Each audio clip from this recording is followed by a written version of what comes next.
Having trouble getting in. Hello. Hi there. I was having trouble getting in. You're having trouble getting in? Sounds No, like I'm in right now, so I don't have trouble, but I was. some folks I have to admit to these meetings, and some folks get in automatically, and I haven't figured out what the difference is, because I had everybody set to go to the waiting room, and then I would just hit admit all, and everybody comes in at one time, but it's not working that way for some reason. So Yeah, I even logged in again with my UCF email. So I don't know. Maybe it doesn't like me. huh, I don't know. Same thing with me too. It just like it sent me to a waiting area. Like they had this little loading thing, just kept going in a circle. Yeah. But hey, it has happened in several other meetings. What are you gonna do? Yeah. Makes you feel any better.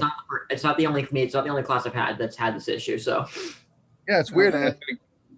I've checked the controls, and there doesn't seem to be a solution to correcting it. It's weird. you do what you got to do. We'll get through it. So, Alan, is that your or whose icon is that? Alan, not Andrew. I love it. Dr. Strangelove. Yeah, it's my favorite Kubrick. Is it? Yeah. Cool. Very good. It's I beautiful. may end up getting one in the future. I just don't know which one to get yet.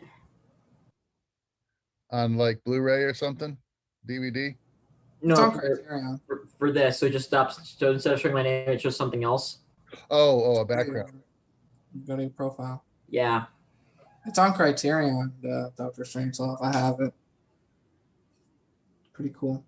One of my students yesterday had the Millennium Falcon interior behind him when he was sitting at his desk. It looked terrific. Oh, before we get started, kind of like an icebreaker thing. Yeah. Because I took a picture and I thought this would be a pretty cool. What do you guys think of that one for like a screenshot? Hopefully It's all blown out. Yeah. It's pretty blown out. It looks like, what is that? Fairies? No, it's actually I'm trying to see if it'll work. Hold on. Get the backlight off. Can you see it now? No. Ah, shoot, it's not working. It's something from my childhood that someone did some pretty cool fan art design for something I grew up with. Yeah, man, work it out. Yeah. I actually have a question. No question. Okay. For the SD card widget, when I downloaded it, it only gave me 5 questions, and I know you had graciously sent me that text message to say I had cut it off. I redid it and I turned it in by the time. Is there any possibility you might regrade those things? Yeah.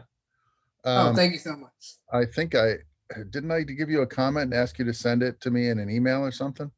Oh, really? I must have not seen that. I'm sorry. I don't know. I thought you sent me a message, and yeah, I did. I responded to it. Yeah, I would have not seen that. So thank you. Yeah. How come you wouldn't see it? Does it not tell you if I send you a message through web courses? No, I wouldn't have seen that it had only cut off 5 of them. Oh, right. So thanks for that. But Sure. no, I resubmitted it, so hopefully that's all taken care of. Looks like we might only be getting what we got here. So I guess we can start. Oh, see, just when you think. Here we go. One more. Good. Well, that's an even dozen plus me. All right. Okay, we can start. So I'm going to hit my screen share here, I guess.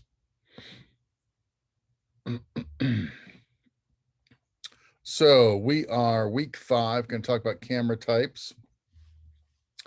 You will have a discussion post due. When did I make it due? I think Sunday night.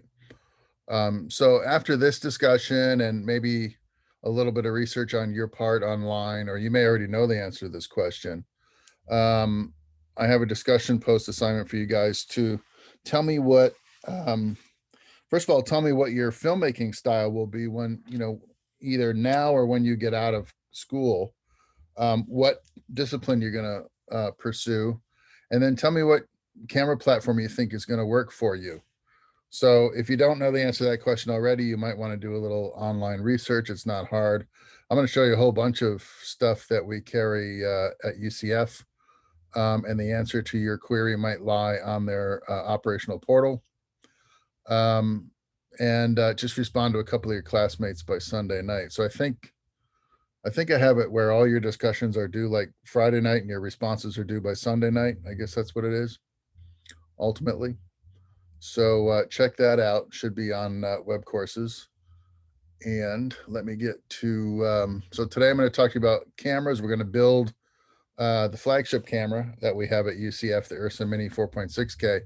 Next week, I'm going to talk to you at length about cinema lenses, and then the week after that, filters. And that brings us to our midterm. I'm calling it like a super quiz because it's not really an exam. It's like 30 very simple multiple choice questions. So, but that's our immediate future. So cameras today, lenses next week, filters the week after that, then a midterm, and then we'll be into the second half of the semester, where it'll get, yeah, I think it'll get a little bit more fun because we'll talk about lighting. We'll talk about some other stuff, a little bit of theory, not too bad. And then we'll talk about camera movement. That'll finish the semester. So we're coming up on halfway through. So that's pretty good. That's a pretty good sign. Not too bad so far, right? Crickets. Uh-oh. Not a good sign. Let me get my, whoops. There we go. Whoops, whoops, whoops. Where are we? Modules, baby, modules. There we go. Okay. Oh, yeah, that's what I wanted to mention to you. So today I'm going to talk to you about the cinema camera choices that you have. I've left out of the lecture the topic of external monitors. I'll touch on it briefly in the discussion today, but I made you guys a separate video to watch at your leisure on external monitors. I don't consider them an absolute necessity. So I only want to talk today about building a camera and then picking the platform that might be right for you. And then if you think an external monitor or a recorder is the way you need to go, I would definitely encourage you to check out the supplementary video on external monitors. It'll just give you a little bit of extra information that you may need to make some choices in the future when you start shooting your class assignments. What else can I tell you? Videos. Okay, here's the external monitor video. That's for you guys to check out. Testing your camera with Gavin Finney. He's going to talk about doing camera testing at the rental house before you pull a package for a movie. And then I've got a little quick video from B&H on how to choose a tripod. And then I've got a couple of sound videos for you guys to check out. I don't really focus on sound in my cinematography classes for a couple of reasons. Number one, you guys have classes available to you to take on audio, location sound capture, and studio post-production audio. And so I think, you know, it's appropriate for those instructors to sort of teach about those aspects of the craft. As a camera person born out of the film era, our cameras never had audio interface. They never had microphone hookups. There was no audio attached to our cameras. The ENG world had what we called single system sound, where the cameras could also record audio. That was more for news gathering and stuff. The people working cinema or shooting film for television, we never dealt with audio as camera people. So that's been kind of ingrained in me my whole life. It's only in recent years that the cameras have audio interfaces with them, and so you can record audio through your camera. But I'm not down with that. I believe that audio should be faithfully captured with separate equipment, separate devices for recording. And there should be a dedicated person to record that audio, whether it's on location or on the stage or in post-production. There should be a team that focuses on that. So I've got just a couple of these brief videos talking about recorders and talking a little bit about sound acquisition gear from Curtis Judd. He's a really good resource online. I've seen a number of his videos, and I find his information to be very reliable and accurate. So I gave you a couple of videos from him, one on just sound recording in general using separate devices from the camera, and then one video strictly on examining a couple of different audio recorders from Atomos.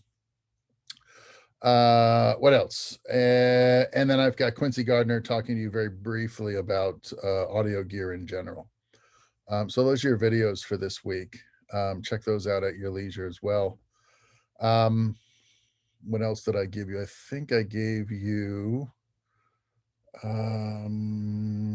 this stuff is rolling over from last week: sensor sizes and memory cards, aspect ratio. Yeah, this is all rolling over. Whoops, no, that's week 4. Wrong week, folks. Week 5. Here we go. Yeah, I gave you the camera assistance manual. I don't think I put that on your bookshelf earlier in the semester. This has a really great, the first, I think chapter 2 and chapter 3 in the beginning of the book are all about what a second AC and what a first AC does in pre-production when you're pulling the camera package from the rental house for the first time. So even though it's a conversation that is relevant to the film generation as well as the digital generation, so there'll be some information in there on magazines and loading film that you won't necessarily have to know. It's nice to know where that information is, and this is the entire book. Dave Elkins is a big advocate of education, and so he has placed this textbook on the public domain section of the copyright laws. So you can download this textbook offline, off the internet as a PDF. You can access it, you can copy it, you can create documents from it, and you can teach from it, obviously. And he has basically given it to us. So I think that's a really cool thing. It's a good resource to have if you don't already have it in hard copy. And then there's a website that runs part and parcel with the textbook. And this is where you can download some of his prepping checklists and some of his camera department forms, like camera reports and stuff like that. And they're all available here to download as Word docs or PDFs. So I put those 2 things up there for you this week. If you haven't checked out your PDFs lately, give it a look. These are recently added as of a day or 2 ago. And then I think I mentioned to you about your discussion post assignment, so that's here. You can read about it. Okay, so let's dive in, I guess. Let me open up my presentation here and we'll get started. So we're going to talk about cameras today. And this is, like I said, part of a 3-part conversation over the next 3 weeks. External monitor, like I said, now is in a separate video. So we will just build a camera today and talk about that and things to consider when you're choosing a camera. Hey, whoa, this is the wrong one. This is 5B. This is the one. We don't need this. I'm sorry, folks. Let me close that and open the correct presentation keynote.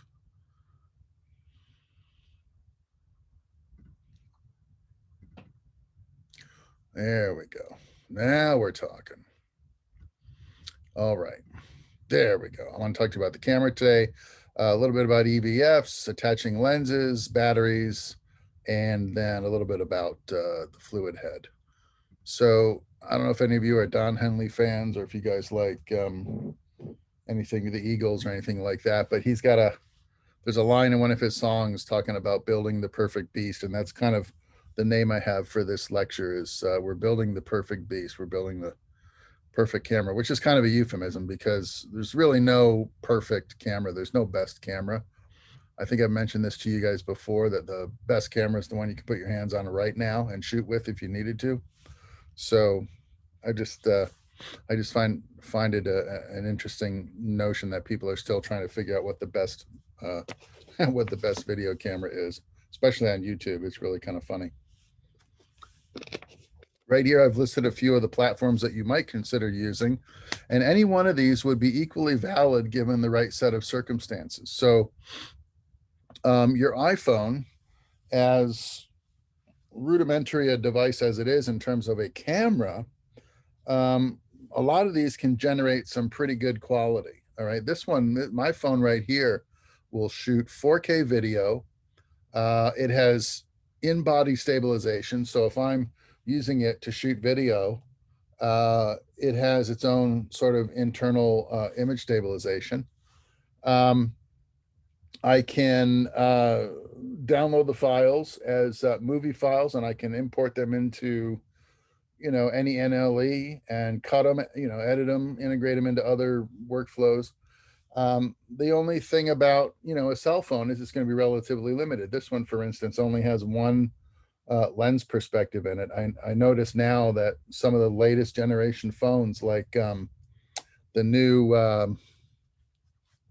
is it Samsung that does the Samsung Galaxy phones, the Note phones in particular. I think the newest Note phone has like 3 lenses in here.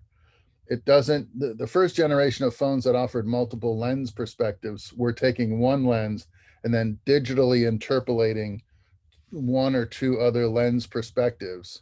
But now we're, into the 2nd or 3rd generation of that technology. And now they've actually got several lenses, I noticed, on the back side of these phones. And so you have the iPhone 12 has 3 lenses. Oh my God, we're up to 12 now? Yep. Oh wow. So okay, so that's one of the ones I'm talking about. So that's amazing, because now you've got, a true optical lens perspective. It's not a digital representation, which is actually a more accurate way to do it. So man, so some of these devices are really sophisticated. Steven Soderbergh, I think, shot a TV series for Netflix with cell phones. And of course, a couple of years ago, they did that feature that was nominated for Academy Award that was called Tangerine, I think, where they shot on cell phones. So if this is the only device that you can use, and you're shooting, travel vlogging videos, or you got a daily vlog about something, if it's going on YouTube and it's, it doesn't need to be super high resolution. Even though this will shoot 4K, when you blow it up really big, the lens quality has a tendency to fall apart a little bit, and the images get a little bit sketchy. But if it's for a window on the internet or something, this might be a perfectly viable platform for you to use. And then of course, you use this device to its strengths and try to avoid using it where the weaknesses will show in the images. And you could very well use this to great effect if this is the only device you had at your disposal. Action cameras. I really like to watch sailing videos on YouTube, and a lot of the people that are doing those weekly web shows are using GoPros, and it looks great. I mean, what other kind of camera are you going to use when you're on a sailboat underway and there's a lot of spray and mist and waves and everything? It's a wet environment. You're not going to take a traditional cinema camera into an environment like that. It would be a disaster. So they shoot a lot of their stuff on action cams, and it, quite frankly, looks really good. So again, it's really what we want to do is we want to try and qualify the work that we're going to do, really figure out what kind of work we want to do and what techniques we're going to use. And then there's going to be a camera out there that's going to be very well suited to whatever those needs are. We just need to figure it out. We need to compare specs to what we're going to shoot and match the two up, adequately based on logistics. So we've got DSLRs we can choose from. Those are digital, where's my 60D? Here's a 60D right here. This is a DSLR, digital single lens reflex, meaning that there's still a mirror and a viewing system that are working in tandem as a beam splitter to show you exactly what's being captured through the lens. So DSLRs still have optical viewing in the viewfinder, and then a lot of them offer an LED screen or LCD screen that you can use alternately to show you your live capture electronically. So you got optical or electronic viewing of your images that you're creating on video. So that's a DSLR option. We've also got options like the Panasonic cameras. Here's a GH5, for instance. This one has a viewfinder, but inside it's not an optical viewfinder. It's an electronic viewfinder. It's an EVF. So there's basically a tiny screen in there, and then there's a diopter here. So it's like you're watching a tiny HD monitor inside the viewing system. And it also has a fully posable LED screen on the back. So you can either watch your images here as you create them in live view, or you can watch them in the viewfinder. So that's kind of nice, but there's no optical viewing system in a GH5 or a GH4 for that matter, the predecessor. Okay, so these cameras, the ones without an optical viewing system, we call mirrorless cameras, because if you take the lens off, you can see directly the sensor that's underneath.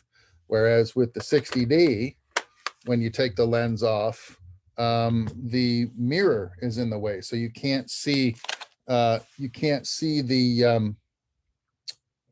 chip, the imager, because it's under the mirror. And when you start recording video, the mirror flips up out of the way, and then your only option is to check here for to watch the image as you're capturing it. Okay.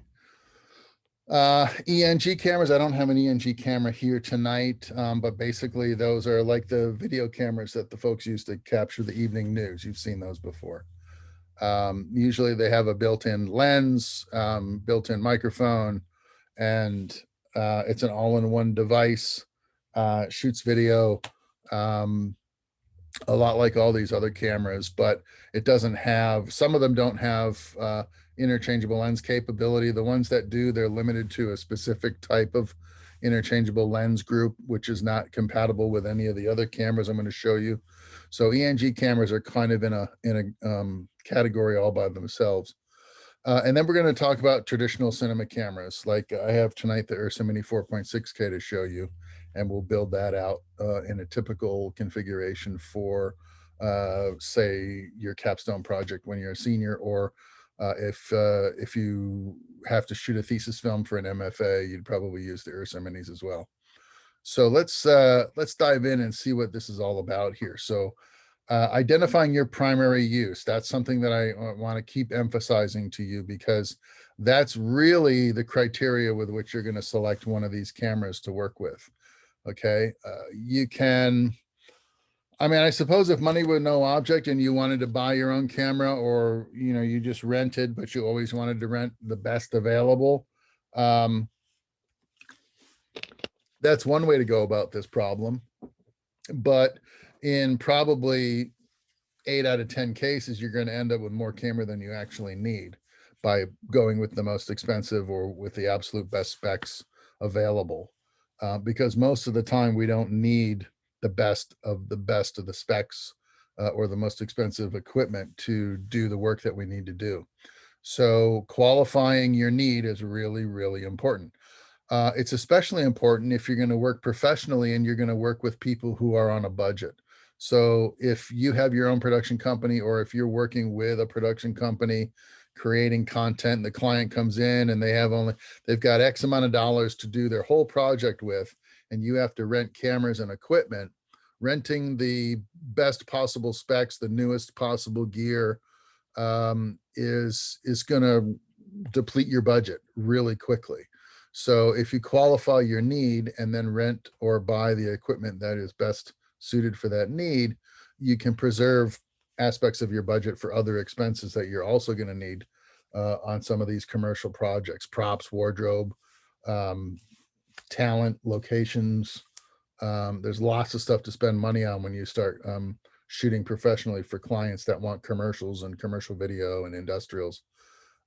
So qualifying your need is definitely going to be a high priority for you moving forward as a professional. What else can I talk to? Be realistic. You want the best possible output, but you also want to qualify. You don't want to overbuy or overspend on that output for your end product.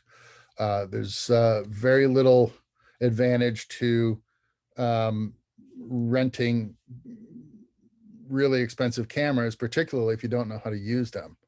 And I see that happening a lot at rental houses where people come in and like, I'm not really sure what I need, but I've got enough money in the budget to get the best thing you have available. And then they want you to help them set it up and show them how to work it before they walk out the door. And it's like, no, that's dangerous. So qualify your need, qualify. It's not going to hurt you to do a little bit of research. You should really be sort of aware of equipment, especially if you're going to pursue a career working with cameras or working in the camera department. You really can't go out and start working as a professional and not be aware of what's out there and what gear you could possibly encounter on the job. And learning on the job is not the best way to become adept at using this equipment. You should really try to access it ahead of time, which leads me to my next point, which is the operational portal on the internet is your research from the film department. And one of the things that this is most valuable for is it has an equipment tab on their homepage. And if you access that tab, it'll show you all the different cameras and audio gear and lighting equipment and things that they stock at UCF that are available to you folks to check out and work on your film projects. So you want to be aware of what they have at school. And then they'll certainly have instruction manuals and things available for you to download. But they also might have training events, and they do those quite a lot in the film department over there in facilities down the end of the hall in the film department. They frequently have camera classes where they will give you a full demonstration, say, of the Ursa Mini 4.6K, and you can go in. It's like a 45-minute class. They'll tell you all about the camera. They'll tell you how to operate, basic operation, how to build it, what codecs it can record with, how to download the footage after you've recorded something. And it's a really good hands-on training session. For the Ursa Mini in particular, I think you have to take that training class before they'll let you check that camera out. The other cameras, you can check them out pretty much without going to their training classes. But since the Ursa Mini is the most expensive one we have, and we've only got 8 packages, they want you to go ahead and take that training class before they'll let you check it out. So you'll have to access the operational portal at some point just to do that training session. So let's take a brief look at what we've got available for you at school here. We've got the Ursa Mini 4.6K, and this is our top of the line camera. So in I think it was 2014 or early 2015, before I started teaching at UCF, I was working with the folks in the equipment department to help them sort of choose equipment for you folks moving forward, because the program was changing over and becoming restructured, and it was going to take a new, more technical direction. And so the Ursa Minis were one of the cameras that I recommended. At the time, they had for dollar some of the best specs out there. So while there were a few cameras that had a little bit better specs, they were in much higher production price ranges, professional equipment, and the school had a particular budget in mind. So if we were going to get 8 sets of something and have it be as high quality as we could possibly get, it turned out that the Ursa Mini was a really good choice for them. So there's 8 systems like this at school, and it's the one I'm going to build for you tonight. Okay. But we also have at UCF a number of other camera platforms that you can use. If for some reason the Ursa Mini seems a little daunting for you at first to deal with, or since there's only 8, if it's not available when you come time to need to shoot something, there's other equipment that you can access that will help you achieve your project results. Okay. We have a couple of 5D systems. So these are optical viewing systems. They're DSLRs. They have what we call the full frame imaging sensor inside. I think UCF has 2 of these. They are available for you guys to shoot your productions with. They take regular EF mounted Canon lenses, or we have a number of sets of Rokinon Cinema Primes that will also fit directly onto the Canon EOS 5Ds. We've also got a couple of 7D camera bodies, another optical viewing system, but you can see from this picture here that the sensor is smaller in the 7D. So this is an APS-C size sensor in the 7D and a full size sensor in the 5D. Okay, so you get a little bit better low light performance out of the 5D. The image sensor in the 7D and the 70D is a newer generation than the one in the 5D. So you'll have a little bit better color subsampling in the 7 or the 70D, but it is an APS-C size sensor, so it's slightly smaller. We also have a number of 60Ds at the school. They've got about 8 of those, and they also have the APS-C sensor, and they are they're pretty good cameras. They are they came out, the 60D and the 70 came out basically at the same time. They came out at around I want to say 2011.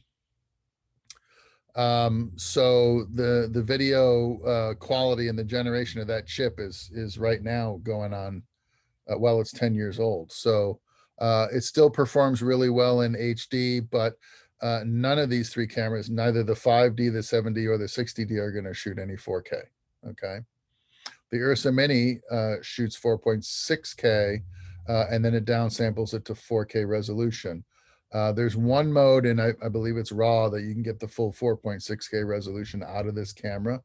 But then you've got to work with the footage in DaVinci Resolve or some color correction software program to balance the colors and get everything to look correct. It won't do that merely in ProRes, for instance, or in a .mov file. Okay. What else have we got at UCF? We've got the original Blackmagic Pocket Cinema camera, which is an HD device. So that's this guy here. And while it's only shooting HD, it has a very interesting look to it. So the color science that the Pocket Cinema, the original Pocket Cinema camera is using reminds me a lot of 16mm film. It has a very vintage look to it. So while you can derive many and most looks in post-production for digital video, I think that committing a look in camera a lot of times can be the absolute best way to achieve a unique sort of image, because everything you do in post-production is going to be costly in some way or form. Either time, it's either going to be a time-consuming trap, or it's going to be, if you're talking professionally, it's going to be a costly and expensive solution to getting custom-looking images. And if you want a vintage look, like a film look, you can get it in camera, baked in with the little Pocket Cinema camera. So it's a neat device. I really like these a lot.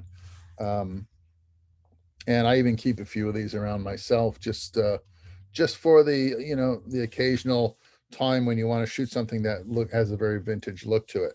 It has a micro four thirds sensor inside. And then of course there's an active and an inactive area on this particular sensor. You can see maybe there's a light green area and then there's a dark blue shaded area on the chip. The dark blue shaded area are inactive pixels, right? So the only image that's functional on this sensor is what's light green, what you can see here. And that is basically the same size physically. It's a 1-to-1 perfect match to a Super 16 film frame, which is probably why when you show this on an HD television after you've shot on a sensor like this, that it has that vintage film look, because the sensor's been reduced to the size physically of an actual Super 16 millimeter film frame, which I think is really cool. Does the inactive portions of the sensor serve any function for that camera since it's Not split? that I know of. No, not that I know of. Blackmagic, you might check me on this, but I think Blackmagic made that imager. So some of the capture devices in their cameras, they have outsourced to other companies, and some of them they have made themselves. Like the first series of Blackmagic 4K cameras were all Blackmagic sensors, and I believe that's a Blackmagic sensor. So while they have an inactive area on that particular chip, in another camera they may be using the whole chip, like in their compact HD camera. It uses the whole sensor. So they just tuned it for that particular camera. Now, unfortunately, what that means for this camera is that you need to use really wide angle lenses on here, because the chip is very, very small and it's only seeing a certain portion of the total image circle that's projected by your lens. So, well, this is a 14 millimeter lens, for instance, but when it's used on, say, a GH4, it's a 21 millimeter lens. But on this camera, it's more like a 40 millimeter lens. Okay, so the reproduction ratio of this sensor in this size versus your lens selection is going to make your final perspectives a little narrower than you might suspect. Okay, so you have to pay attention to that when you're using some of these cameras. Otherwise, your images won't feel as wide necessarily as you want them to. Okay, I'll explain more about that when we talk about lenses next week. And that'll be kind of part and parcel with an ongoing conversation we'll be having kind of all semester. Okay, the new generation, the Pocket Cinema Camera 4K, and I've got one here.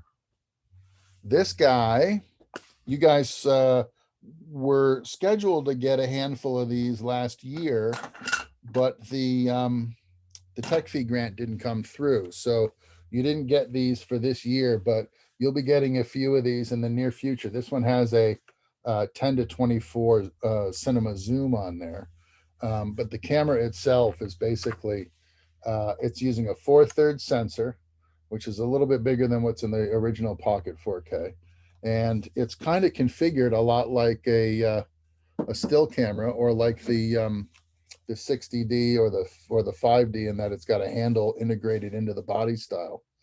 But once you start putting, these cages on here, you get all the attachment connectivity that you want, and it sort of starts taking on a little bit different feel ergonomically than what it represents out of the box. These are great cameras. They record 4K or HD. They'll record 4K up to 60 frames per second, and the images out of these are exceptional. It has a really big 5-inch diagonal monitor on the backside. The only problem with these monitors is they're not articulating in any way. So in order to, use this monitor, you have a limited range of, really high or really low shots that you can achieve without adding an additional monitor, so that you can see what you're filming. Okay, so really low shots looking up, for instance, you're going to have to be able to see the back of the camera. And if you can't, you have to add a supplementary monitor so you can continue shooting at a low angle like that. Okay. So that's the Pocket Cinema 4K. What else have we got here? The GH5. Okay, so I wanted you guys to get GH5s at UCF, and when the tech fee didn't go through last year, we had to put that on hold. But what we were able to get in the meantime is something called a bridge camera. And so while you're not getting any GH5s until maybe a year or so, you already have the Lumix this is FX1000, FZ1000, okay, which is kind of like having a GH4. Here's a GH4. It's kind of like having a GH4, but with a built-in lens. So where this one has interchangeable lenses and records 4K at up to 30 frames per second, you have the FZ1000, which also records 4K up to 30 frames, but the lens is built in, so it's not removable. Okay, and it's got a pretty decent range. It's got quite a long telephoto. It's 25 to 400 equivalent millimeters. That's a pretty broad range to film with. It has an articulating screen. The viewing area of the screen is a little bit smaller than a GH4 or a GH5. But it's still a very effective external LCD screen. You also have an EVF integrated into the body style. And all of the menus and all of the controls are pretty well located in the same places that you would find on a GH4 or a GH5. If I show you the top of both of these cameras, you can see that they're virtually the same as far as camera controls. Okay, so moving from this guy to this guy, for instance, would be a fairly seamless transition. Okay, now I'm pretty sure we got 30 of these. So these cameras are probably going to be the one that is the most available to you because there's so many of them. Okay, we have 8 Pocket HD cameras. We have 8 60Ds. There's 30 of these.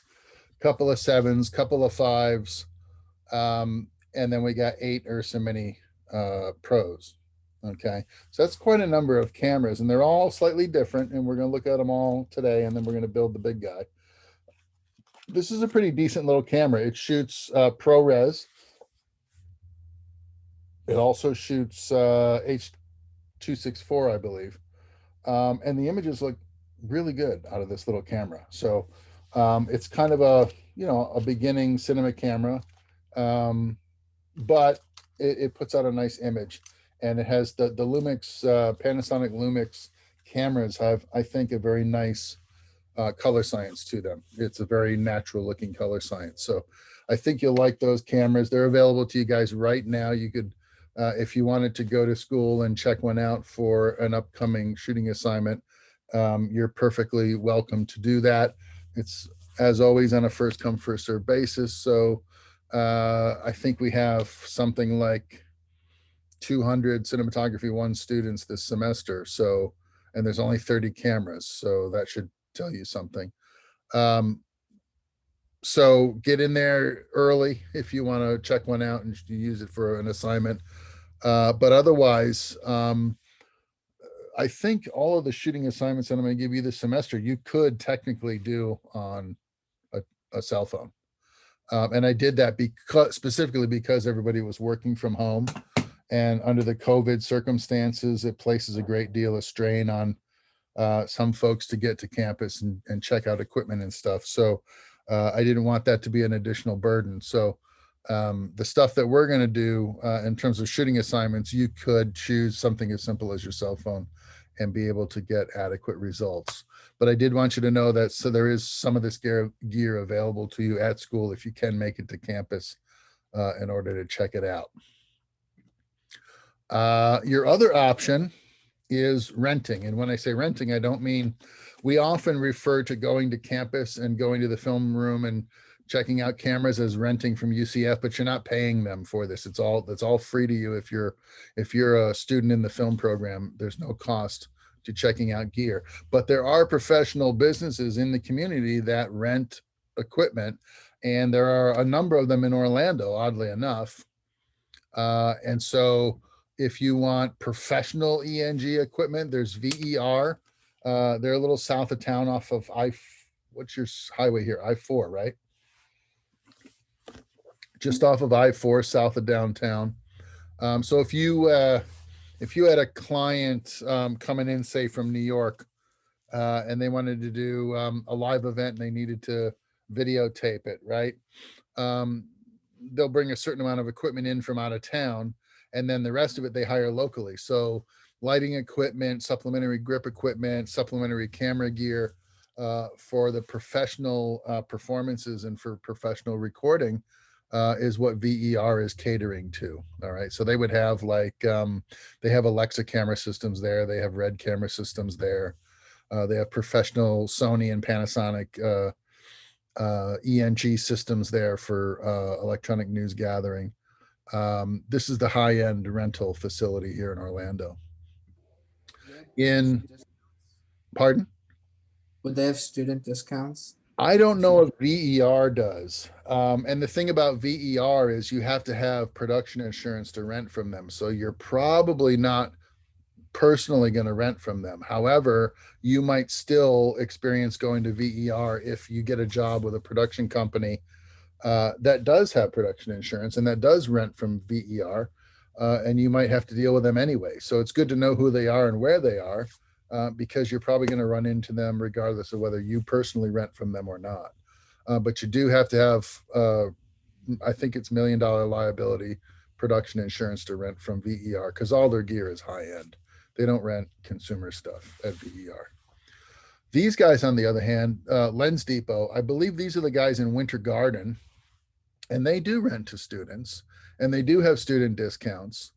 I'm going to show you two places like that here in Orlando. These guys are at the other end of the 408, all the way out in Winter Garden.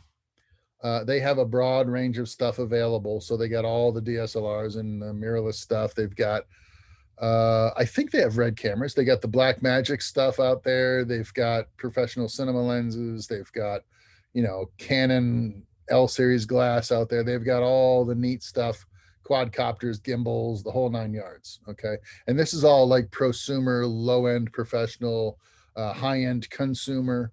And they do rent to students.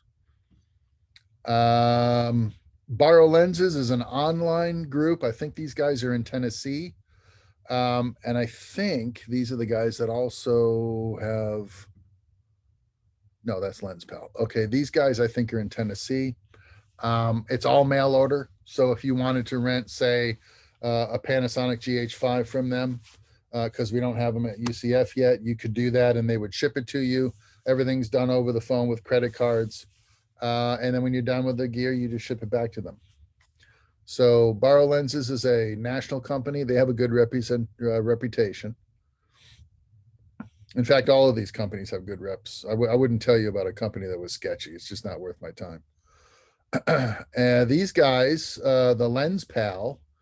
Now, these guys, I believe, are in, these are the guys that are in Oviedo. So these guys are really close to the school, and they also have relationship with UCF, and they have rented to students broadly in the past. So I believe they're the guys that are right over by the 417, I guess, that heads towards Sanford, right? They're kind of right there off of, I think it's Mitchell Hammock Road and the 417. So they're pretty close to campus. And they've got gimbals, they've got easy rigs, steady cams, they've got LED lighting, they've got all of the popular digital video equipment, microphones, cameras, lenses, all of that stuff. Their shop is very small and their front room is really small. They do have a few cases that are out in the showroom with a few featured items in the cases. And then if you call ahead and ask them for a little kind of tour of the facility to see what kind of gear they're stocking, they will make time for you and you can go over there and you can check it out. Okay. They're really accommodating for students, given their location in Oviedo and their proximity to UCF. So they get a lot of student business. They do require security deposits when you rent something from them, but it can be done with a credit card. So, and I don't think you need to have any special insurance with the Lens Pal, because UCF has production insurance that will cover you if you were to go to the Lens Pal and rent something from Lens Pal. Lens Pal will accept the UCF insurance policy as coverage for their gear. So that kind of gets you around the professional liability insurance that you would have to have from, say, VER. Okay. So that's a good thing. And they're very, very close. So if you wanted to rent, for instance, I remember when the Blackmagic Pocket Cinema 4K came out, it was so popular that, you know, B&H would get 100 units in and they would sell them out in one afternoon, right? And so people would be calling from all over the country wanting to buy the Pocket 4K, and they couldn't do it because B&H was constantly running out. Blackmagic wasn't shipping enough volume initially when the camera first came out. And what Blackmagic did was they made sure all the rental houses, any company registered in the United States as a rental house, got priority on the delivery of the first wave of cameras. So you could go to the Lens Pal and for like $100, you could rent a Pocket Cinema 4K camera for a week, shoot with it, figure out if you really liked it or not, whether or not you wanted to sell out of your old gear and buy into the new system, or you could just rent it and shoot a project for a client and then return it, you know, at the end of the week for $100. That was a really good deal. So that's where these rental houses might come in real handy for you, is if there's a piece of gear you want to try that UCF doesn't have yet, or a piece of gear that UCF is not likely to get, but you want to try it because you may either want to buy it or you may want to rent it as your go-to system when you work for professional clients. The rental houses are going to become really, really convenient for you to test gear and get to know this equipment without having to buy it, which I think is a cool feature. Okay, and I want to leave you with one notion as we move on from the rental house concept, which is don't think too much of camera specs. Don't rely too heavily on camera specs. While camera specs matter, it's not the only criteria for choosing a camera. Sometimes you don't need 4K resolution, especially if you're shooting for YouTube. If you can save a little money on your rental budget or save a little money from your purchasing budget and go with a full HD digital cinema camera instead of a 4K cinema camera, save yourself quite a bit of money, and fit the camera to your business model, right? So if your business model is YouTube videos and you're never going to shoot anything for TV, and you don't foresee, at least in the near future, shooting a feature film, you know, there's going to be cameras that fit that category that will serve your purposes just fine. And then if you happen to get a feature film option a year down the road, that's where your rental houses are going to be your excellent backup plan, because they'll have, you know, the latest equipment. That's kind of their job, to have the latest and greatest stuff, so that people who want to try it and move up have somewhere to go to see it and sample it and give it a try. Okay. So let's build a camera. This image right here is showing I think that's a 7D in the middle, in the very center of that image. And then this ridiculous build has got all this peripheral stuff attached to this camera. It shows you just how ridiculously out of control we can get with a lot of these accessories. And some of this stuff you may need, some of it you may not need. I think everybody kind of went through a build out phase in the beginning when digital cinematography started to really catch hold in the late 2000s, early 2010s. And it seemed like everybody was trying to figure out how to turn a 60D into a big cinema camera or a big ENG camera. You know, it's like, oh, you know, as long as the imaging system inside is what I want, I can build it out to be this monstrous camera that I've seen in all the behind the scenes videos. And while that was interesting and fun for a while, I think everybody figured out rather quickly that just because you can build a camera out with all these accessories doesn't mean that you need to. It's not always a necessity. But We can, if we have to. We can pretty much turn any camera, even a cell phone, into a professional video camera if we really want to. I was at NAB one year in Las Vegas. National Association of Broadcasters every year has a big trade show, and all the camera manufacturers, all of the people that make equipment, lenses, lights, cameras, grip equipment, anything you can think of related to the film industry. They have a giant convention in Las Vegas every year. And there was a booth there. A guy had invented a housing that you could put your cell phone in, and that housing was all, we call it cheesed out. In other words, the all right, like the little cage that's around my pocket HD camera, right? All these little holes are threaded 1/4 20. So they accept an American standard bolt that's 1/4 inch 20 count thread, 20 threads per inch, 1/4 inch bolt shank. Okay. And we call that cheesing out a camera, right? So this is called a cage, and it's got cheese holes all over it so you can attach stuff like external monitors and battery rigs and all that stuff. So this guy at NAB had invented a camera cage for the cell phone that cheesed it all out and had a professional lens mount integrated into the front of it. So you could actually mount, no lie, a cinema camera, a cinema zoom lens to your cell phone, and you could shoot with it. And I have a friend, Rodney Charters, who shot 24, the TV series, and Dallas.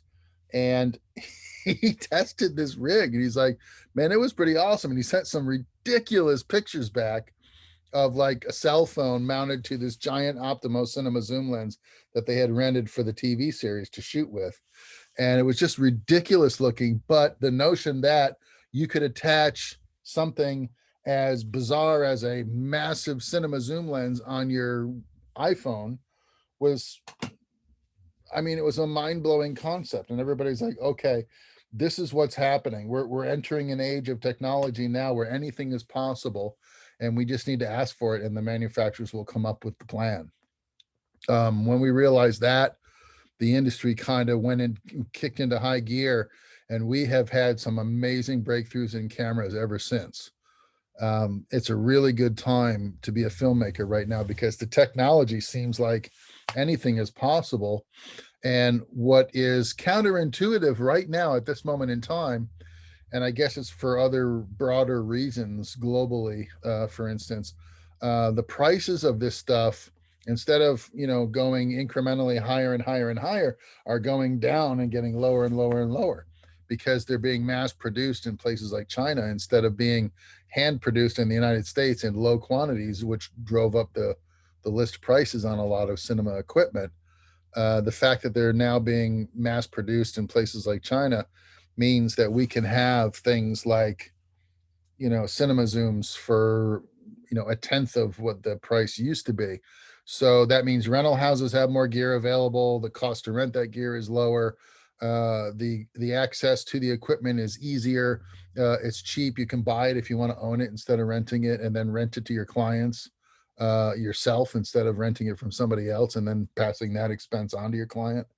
That's the model that I love. So it's a really good time to be into equipment and being a filmmaker. I want to build you the Ursa Mini now, but I just want to point out that I've given you a couple of videos that you want to check out later. That's Gavin Finney on testing equipment. And this is the Kelby video from B&H about choosing a tripod. Okay.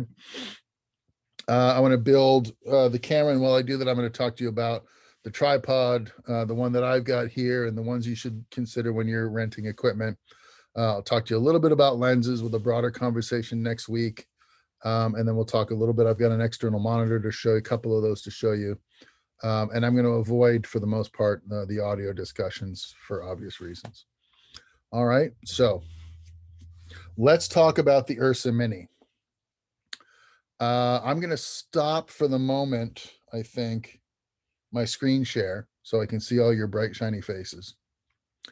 And I am going to build for you the flagship of the film department. So here's the Ursa Mini. This is the body only of the Ursa Mini right now.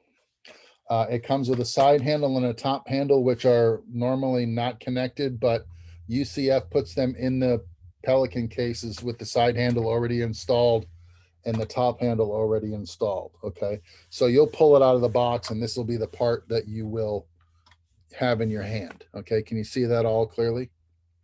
Okay, here's the lens port. This is where we're going to attach our cinema lens at some point.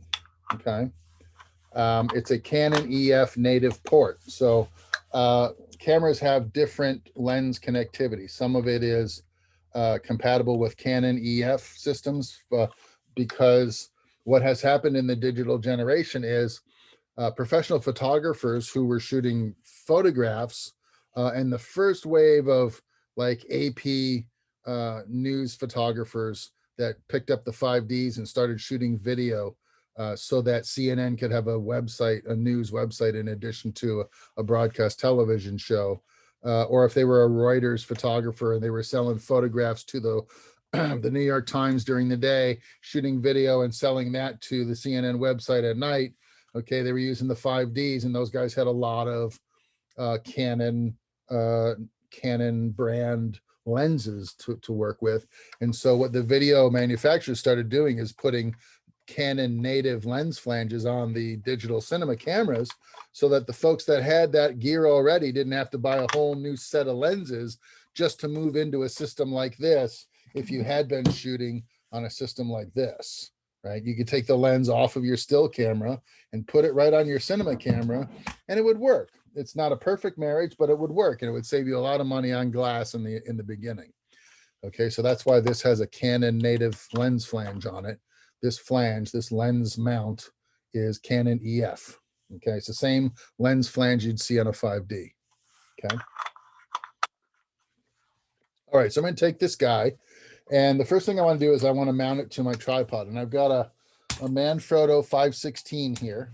Okay, this is I don't think they make this particular head anymore. They now make a 504, and I think there's a 506 or a 508 20-pound head. This is a 25-pound head, but it came out like 15 years ago when the first bunch of cameras didn't weigh 25 pounds. So a lot of people ended up with Manfrotto video tripods with a head that could handle a lot more camera than they were actually capable of buying or getting in hold of at the time. So they kind of stopped and they went to a more prosumer line of heads that handled the smaller range of cameras up to from like 8 to 20 pounds, let's say. But this is a really robust head, and it's what we call a fluid head.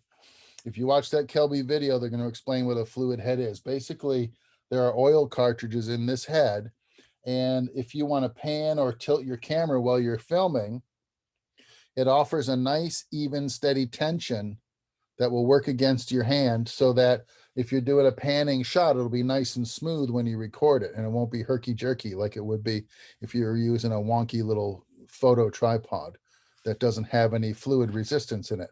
So a fluid head or a video head is what you want if you're going to shoot with digital cinema cameras. Okay, and this is a fluid head. It has fluid pan and fluid tilt, so it's got a series of 4 cartridges in it, 2 for pan and 2 for tilt, and the maximum payload is 25 pounds. At school, I think you guys have the Manfrotto 504s, okay, which is a 16-pound head, I believe, which is actually enough for the Ursa Mini. First thing you want to do is take the quick release plate out of the tripod.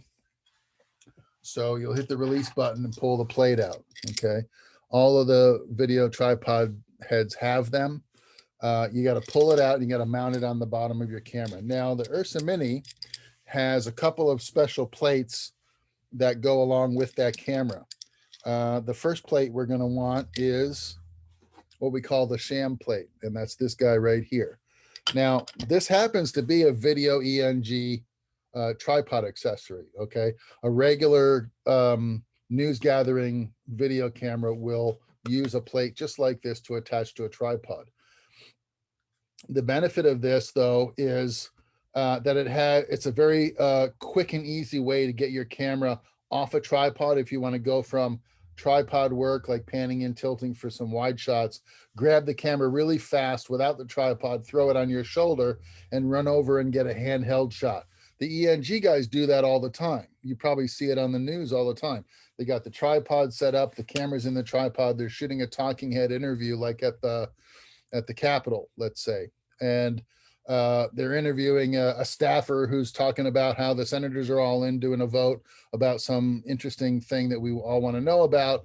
And oh, the senator's coming out. We just walked out of the chamber. Let's run and grab some quick words from him. So they yank the camera off the tripod, and the cameraman runs down the hall with the camera on his shoulder and shoots a quick impromptu video with the senator down the hallway. Okay, and so they needed to have both modes achievable very quickly, and you can do that with this kind of a connection system. It's called a Sham Plate. Now I've already got the tripod quick release mounted to it through the beauty of filmmaking. I've already got this installed on the bottom of the Sham Plate, and it's going to let me attach that to my tripod. You push it in, wait for the click, and then tighten down the lock knob on the far side. Now the Sham Plate is connected to my video tripod. Okay. Now, Blackmagic camera uses this kind of support plate under the camera. It does two things. Number one, it gives you an integrated shoulder pad on the bottom of this thing. It gives you a key that clicks into the Sham Plate and secures the camera to the Sham Plate. And it also has some connectivity on the front here for some rods that are going to facilitate connecting additional accessories to the camera. I'm going to build it all out and show you how that works. So this is kind of a multifaceted connectivity plate that you have to attach to the bottom of the Blackmagic camera if you want to use all these accessories. So we're going to mount it to the camera. On the bottom of the Blackmagic camera, you're going to see there's a series of, what's this, 5 holes, 5 holes, 5 1/4-20 holes. Okay, there's that number again, 1/4-20. All that is a bolt spec. Okay, the bolt is 1/4 inch thick. It's got 20 threads per inch. Okay, 1/4 by 20. And that's a standard. And a lot of tripods use 1/4-20 threading. A lot of camera accessories use 1/4-20. The cheese cages that are wrapped around some of these cameras all have 1/4-20 holes in them. Okay, so it's a standardized form of connectivity, and all the manufacturers are using it. So everybody's on the same page. And an aftermarket manufacturer making an accessory for this camera will use 1/4-20 connectivity if they want their product to be sold to Blackmagic users. All right, so on the bottom, I'm going to pick a couple of these holes. I've got two mounting screws that are captured in the bottom of this plate, and they slide back and forth for adjustment. So what I'm going to do is match the spacing on these threaded holes. They're about, I don't know, an inch and a quarter apart. And I'm going to pick 2 holes that are, I think, the 2 holes closer to the back of the camera. And I'm going to mount into those with my shoulder pad plate. And I'm going to use a stubby screwdriver. These will come with the assistant tool kits that you can get from the equipment room if you pull a camera package from UCF. The nice thing about this is you can see it's a straight slot screwdriver, but it's not very long, right? So there's not a lot of leverage. You can't generate too much torque with this screwdriver. You grab it on one end and you turn it, and you'll get just the right amount of hand tightness without generating a lot of extra leverage that can strip out some of these screw holes. Some of the screw holes in this equipment are integrated in, and if you strip them out, the equipment becomes no good. So we don't want to over tighten any of these screws and attachments, right? We want it just tight enough it's not going to fall off, but not so tight that we damage either the equipment or break off the hardware in the equipment. That's another problem you can have. So just hand tight. If I want to, now that I have the screws installed, I can slide this back and forth. This is for balance. Okay, so the camera's going to have a center of balance, and the more stuff I attach to it, that center of balance might shift a little bit from the what we call the node, which is the center of balance on the camera. So we have a little bit of adjustment here where we can fine tune it later if we have to. I like to push the plate all the way to the back at that point and then tighten everything down. Okay. So now that's installed on the bottom of the camera. And basically it's an integrated shoulder pad. If I pull this camera off the tripod, I'll have other accessories attached out here. I can put the weight of the camera on my shoulder and it can support the camera that way. So that's why that's built in. And then we have our rod connectivity on the front and our sham connectivity on the bottom. So when I want to mount this now to the tripod, I'm going to tow it in, the key into the keyway on the sham plate, and wait for the click. When I hear the click, I know that it has locked into place and it's not going to fall out of the tripod. If I want to get the camera back off again, I just hit the quick release button here and pull this lever forward, and it will release the camera from the sham. Okay.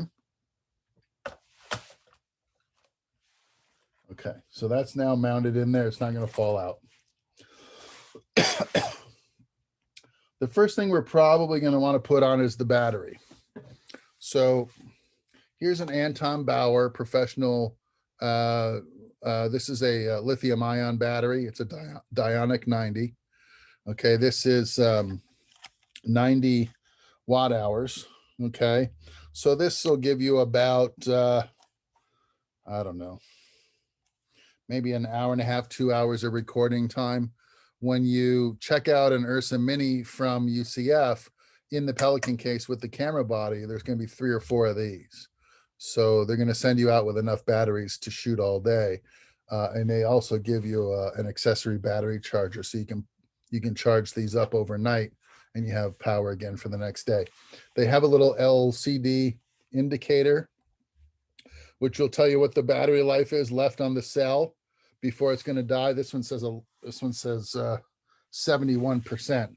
So I used it for my lecture yesterday from 90%, and I only burned about 20% on the battery. So these are pretty efficient in time as far as time goes. Of course, I didn't record anything. If you record, your battery gets used up quicker.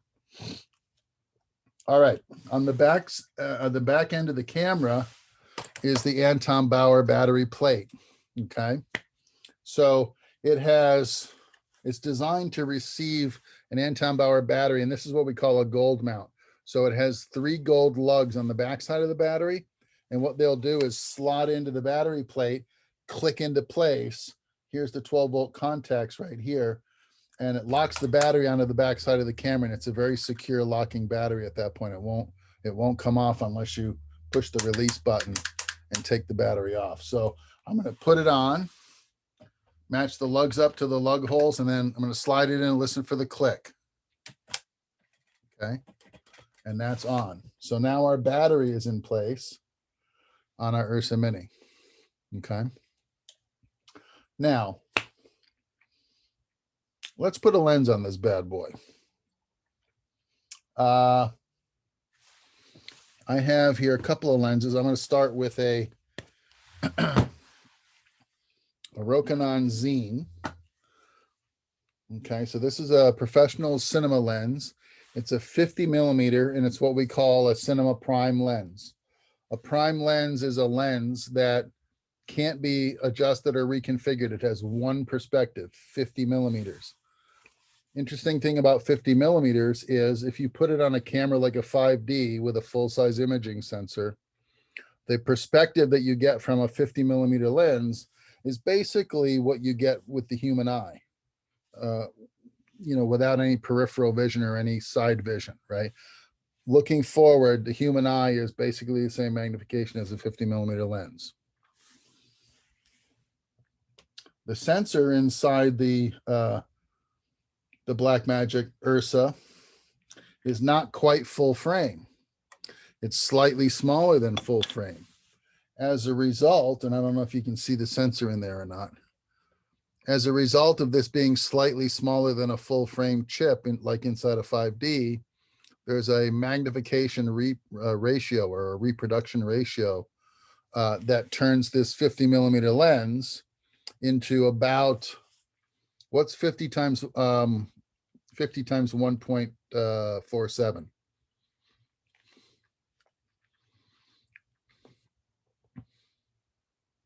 $73.5, sir. Okay, so it makes this about a 73 millimeter lens, which is slightly narrower than normal human vision. Okay, 70. that's because the chip in the Ursa Mini is slightly smaller than full frame. If you compare the diagonal of the full frame sensor over the ratio of its dimensions to the diagonal of the Super 35 sensor over the ratio of its dimensions and do the math, you'll get something like a 1.47 reproduction ratio. That means you take the original focal length, 50, multiply it by that difference now, that reproduction ratio of 147, and you get 73 millimeters. So on this size sensor, this lens is slightly narrower than human eye vision, but it's a nice perspective. So it's where I like to start when I put a lens on the camera. If I'm just going to lens a rehearsal, first shot of the day, I'll ask the assistants to throw a 50 mil on the camera. And I'll look at the first rehearsal with that. And then I'll decide if 50 millimeters is too narrow or too wide. And then I'll put, my final lens choice on based on what I saw through this one. So this is always my starting point, a 50 mil lens.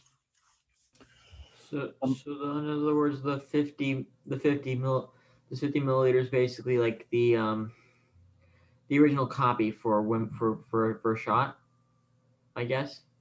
I may or may not use it for the first shot, but I'll certainly lens the first rehearsal through it and then decide if I need to go tighter or wider based on what I see. I think I might have worded that wrong because that's what I was kind of saying. Like it's like you take, like you're doing rehearsal, you take that shot and you use that to as like a means of trying to figure out what lens to use next, if it's too narrow or too wide. Yeah. Is that the case? Pretty much. Yeah.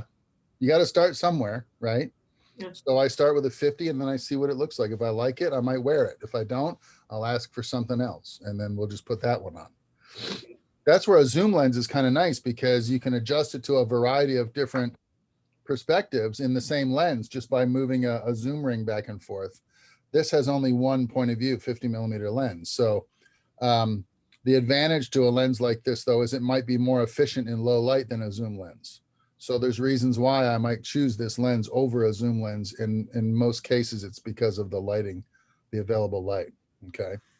Whoa, I thought like that was I thought that like it, since it was inadjustable, I thought that it was like the zoom in and out feature was very narrow. Like there wasn't much room to zoom in or out. Depends on what lens we're talking about. With the 50 mil. Oh, the 50 mil doesn't zoom. It's only really? 50 mil. It's only 50 mil. So you don't zoom in or out with that thing at all? No, this is a 20 to 70 cinema zoom. This is 20 millimeters, 30 millimeters, 40 millimeters, 50 millimeters, 60 and 70 millimeters, depending on how I adjust the zoom ring. Okay. So I can choose the focal length and the focus and the f-stop on this cinema zoom lens. Okay. But this lens is only a 50 millimeter. But this lens can see images in much lower light than this one can. So if I have a nice bright set, this is a very convenient lens. If I have a dark set, I'm going to probably need to shoot on primes because they can see with less light. We'll talk about that more next week. Okay. If I want to attach this now to my Ursa Mini, take a look at the lens flange and you'll see it's got a top and a bottom to the flange. There's a red dot at 12 o'clock on the lens flange on the camera. On the back side of the prime, there's also a corresponding red dot. Okay. I'm going to turn the lens so that the red dots line up. And then I'm going to dock it on the camera body, just like the what is it? The SpaceX docks to the space station, right? It's right. It's the docking ports on the space station when they did the shuttle on the lunar lander. Yeah, it's the same principle, right? So here we go. The lens goes in the port, and then I'm going to turn it clockwise till I hear the click. Now I know that that's locked in place. Okay. So now that thing is on the front of the camera, like so. That one makes more sense to me than the lunar stuff because I can never figure out how that worked. Well, the lens has what we call a bayonet flange on it on the back side. So it's got a series of metal flanges that line up with the mount, which is machined away in the mirror opposite places that the flange is. And when you marry the two together and twist them, they basically cam together, and then there's a little bearing lock in there that'll lock it into place.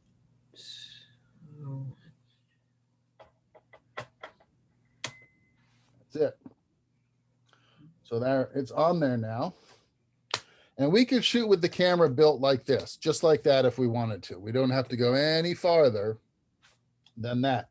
There's a built-in monitor on the camera so that I can see my menus and I can look at the image. There it is. Okay. I'll get my readouts. Can't see anything now because I got a black curtain in here, but yeah. I can see your hand, it's waving. If I activate the menu, you can see the menus on here. And the neat thing about this is it's touchscreen.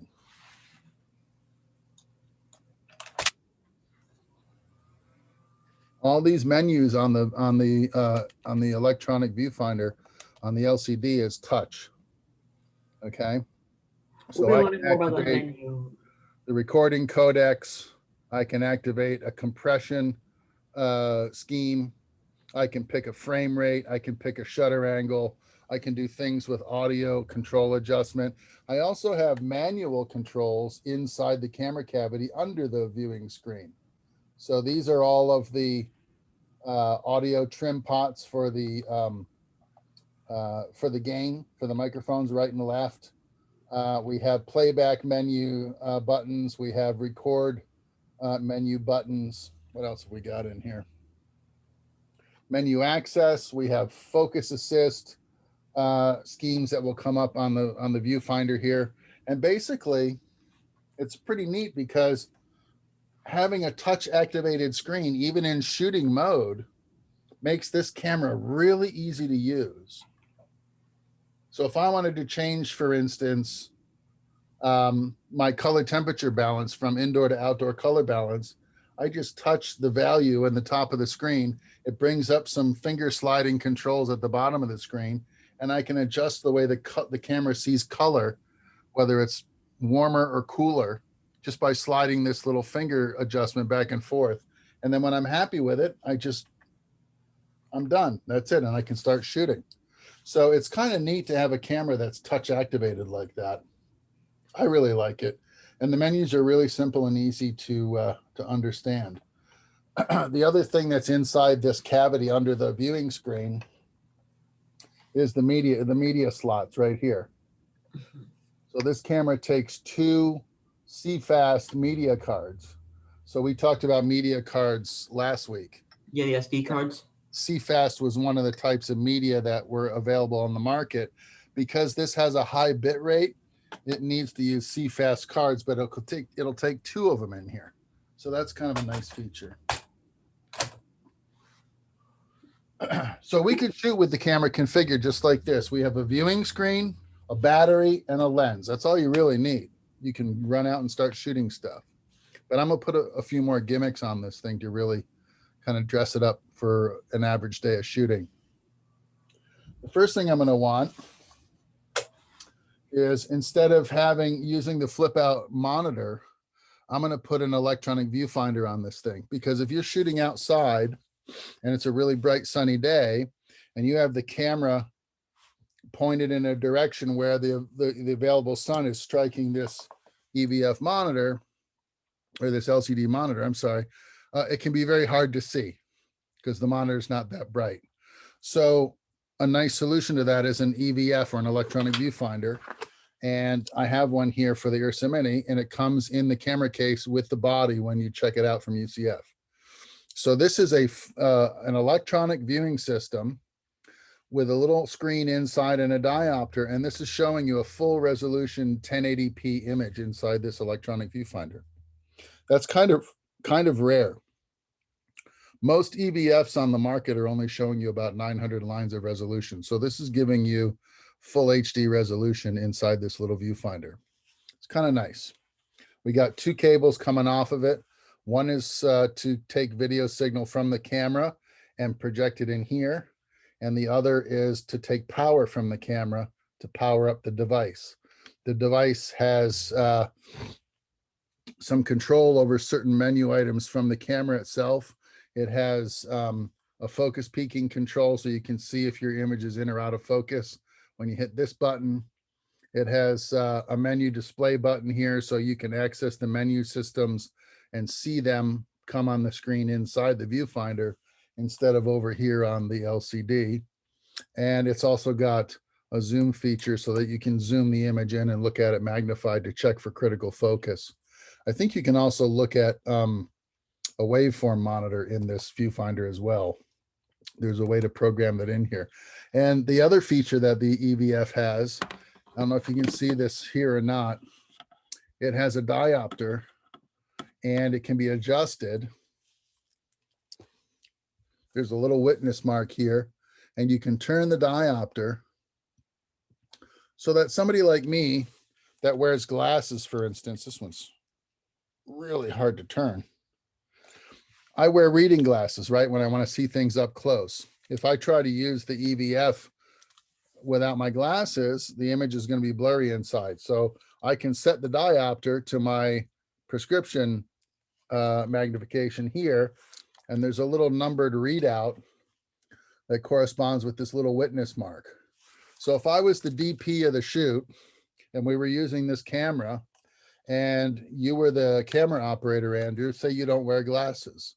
Well, you don't need to use the diopter. So the camera assistant, when you're looking through the camera, will zero the diopter. But if I walk over from where I'm seated by the director and I want to reposition the camera and compose it for you to show you where the starting frame is, the camera assistant will dial my diopter in so I can take my glasses off and lens the shot through the EVF without it being blurry. Okay.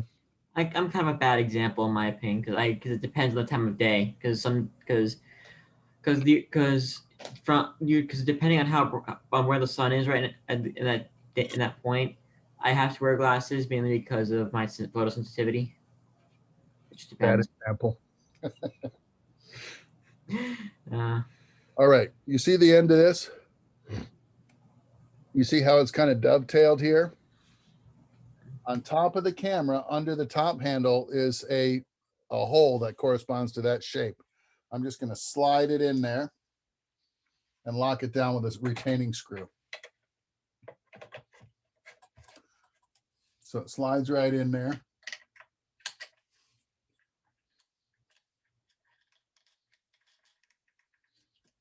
Oh, I got it first try. Okay. Now the EVF is locked onto the top of the camera. It's fully positionable. Okay. And I need to just connect the power and connect the video feed to the EVF on the back side of the camera. So right here, you can see I've got an SDI connector right here that's taking video out of the camera and piping it into the EVF. So I'm going to connect that cable just like so. And then this is taking 12-volt power out of the camera from here, and it's powering up the EVF. So I'm just going to connect that right there like so, and that's it. What's the volt limit on the EVF camera? ready to go. What's the volt limit on the camera? The limit, well, it's 12 volt, but I think the limit is 14.4 because you can charge the batteries all the way to 14.4. So it has to be able to take that much voltage, but the functional voltage of the camera is 12 volt. Okay. So the whole camera itself is 12 volt, or is it 14 volt? The functional voltage is 12. Okay. Okay. You can supply it with more than 12 volts, up to 14 or 15 volts, and it will still work as a 12 volt device. Okay. Okay. So the monitor is hooked up and it's ready to go. So now I got a lens, I got an electronic viewfinder, got a battery, but I might want a couple of other things. All right. If I'm shooting a feature film, I probably have a camera assistant. Okay. The camera assistant is going to focus the shots for me, but the camera operator is going to be looking through the viewfinder, so the camera assistant can't see the image through the viewfinder. We need to be able to manipulate the focus of the lens by hand over here. Okay. To do that, I'm going to need a follow focus device, which looks like this. Okay. It's got a wheel on here to control the rate of rotation of the lens. It's got a transfer case here, which turns this gear in here, which is going to rest right up against the cinema lens. And it basically turns the whole rotation 90 degrees so that I can turn the wheel this way and the lens will turn this way. Does that make sense? Okay. So I need to mount this to the camera so that I can marry up those gears and turn that lens. Okay. That's what these rod holes are for on the front on that shoulder pad we put on first. Okay. I just happen to have two rods right here. I've already got them set to 12 inches long. They're basically two-part rod systems. They consist of an 8-incher and then a 6-incher that just thread together to make a longer rod. Okay. So they're about 12 inches long, and I'm going to stick them in the rod holes of the camera.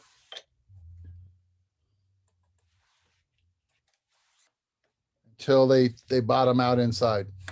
Just push it in all the way. And then there's a little dog latch right here that'll tighten that rod in the rod hole. Okay, so that won't come out. And I do that on both sides to tighten them down so that they're now attached to the camera.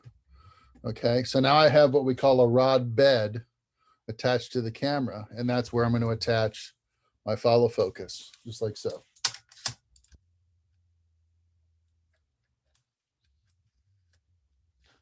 Then I'm going to slide it down till my gear wheel lines up with the lens. I'm going to tighten it on the rods. Then I'm going to push and set the lens focus to infinity. Push my focus wheel into the gears so the gears mesh, and then lock that closed. Now, when I turn my focus wheel, the lens is turning as well. You probably can't see it there because it's really small. I could see it. It's very subtle, but you can see it. Let's see here.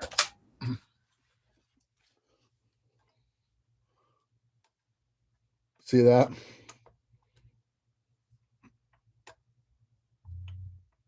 Okay. So now my camera assistant can focus the lens on the talent while the operator is operating through the eyepiece here. Okay. And there's what we call witness marks on the lens that tell you how far away the lens is focused. So if the actor is standing 10 feet from the camera,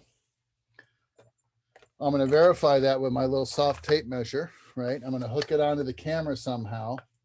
I like to take a little screw, 1/4-20 screw, and I just attach it to the top handle up here.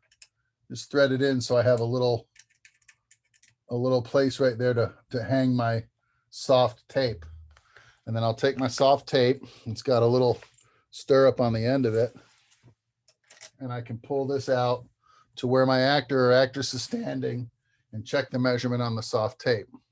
So let's say they're 10 feet out. So all I got to do is rotate this until the 10-foot mark matches up with the witness mark on the lens. Now this lens is focused at 10 feet. I know the actress is standing 10 feet away because I checked that distance with my tape, right? I dialed it into the lens. And then all I've got to do is follow her if she moves closer or further away. And I might put some tape marks on the floor. I might put a tape mark at 8 feet and at 6 feet from the camera and 12 feet and 14 feet from the camera, right? So if she moves closer to the camera, I rotate the lens to say 8 feet or 6 feet if she comes as close as 6 feet. If she walks the other way, I've got 12 and 15 marked on the lens. And I've got tape marks on the floor that tell me how far away she's standing, okay? And that's how we follow the focus on the actors that are moving through the frame, okay? So that's this device, follow focus, right? So we got to make sure that our lenses have those built-in teeth, those gears, right? So that we can apply things like a follow focus to these teeth right here. And I'm going to talk more about that next week, okay? So now we've got our battery, we got our EVF, we got our lens, we got our follow focus. Let's say we want to go to that zoom lens. Let's say the 50 millimeter is not the right lens for the first shot. We want to go to the zoom lens. So what we're going to do is we're going to release the follow focus. So I'm going to loosen it on the bottom and pull it away from the lens, just enough so that the teeth don't mesh anymore. Then I'm going to remove my 50 millimeter lens. And I'm going to pick up this is a Tokina 16 to 28 millimeter lens. So it's a little bit wider and it's a zoom lens. So it has perspectives from 16 millimeters to all the way to 28 millimeters. So it's a little bit wider and you can kind of see the lens grouping move inside when I turn the zoom barrel. You see it kind of moving in and out. The magnification is changing as I turn the zoom ring. Okay, so this is 16 to 28, slightly wide angle, and it's a zoom. It's a wide angle zoom, 16 millimeter wide through 28 millimeter wide. And I'm going to line it up the same way. I got a little red mark on the back side. I line that up with the red mark on the camera. I dock it in the port, and I turn it and listen for the click. And it's locked in place. Now, my follow focus is just big enough, but it's right now it's on the zoom ring and I need to slide it forward because my focus ring is all the way out here on the end of this lens and it was in the middle of the Zine. This is a Tokina brand. The Zine had the focus ring in a different spot. So I just need to slide this forward so that the teeth line up now on the focus gears instead of the zoom gears.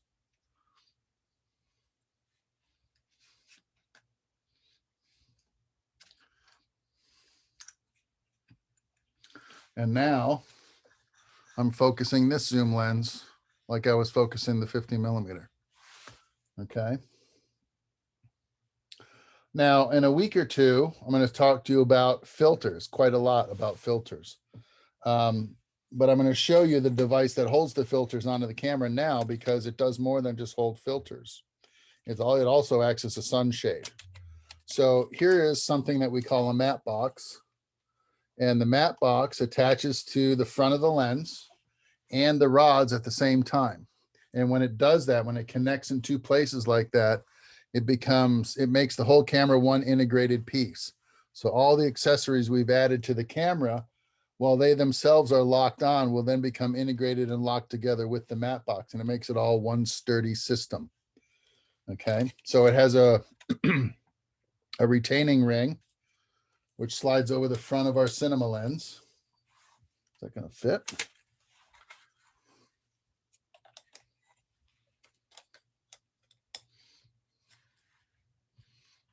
Let's see.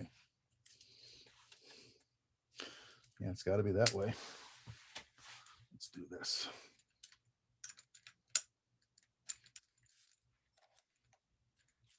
There we go. Okay, that fits on the front of the lens. And then it fits into the back side of the matte box, which we call the throat.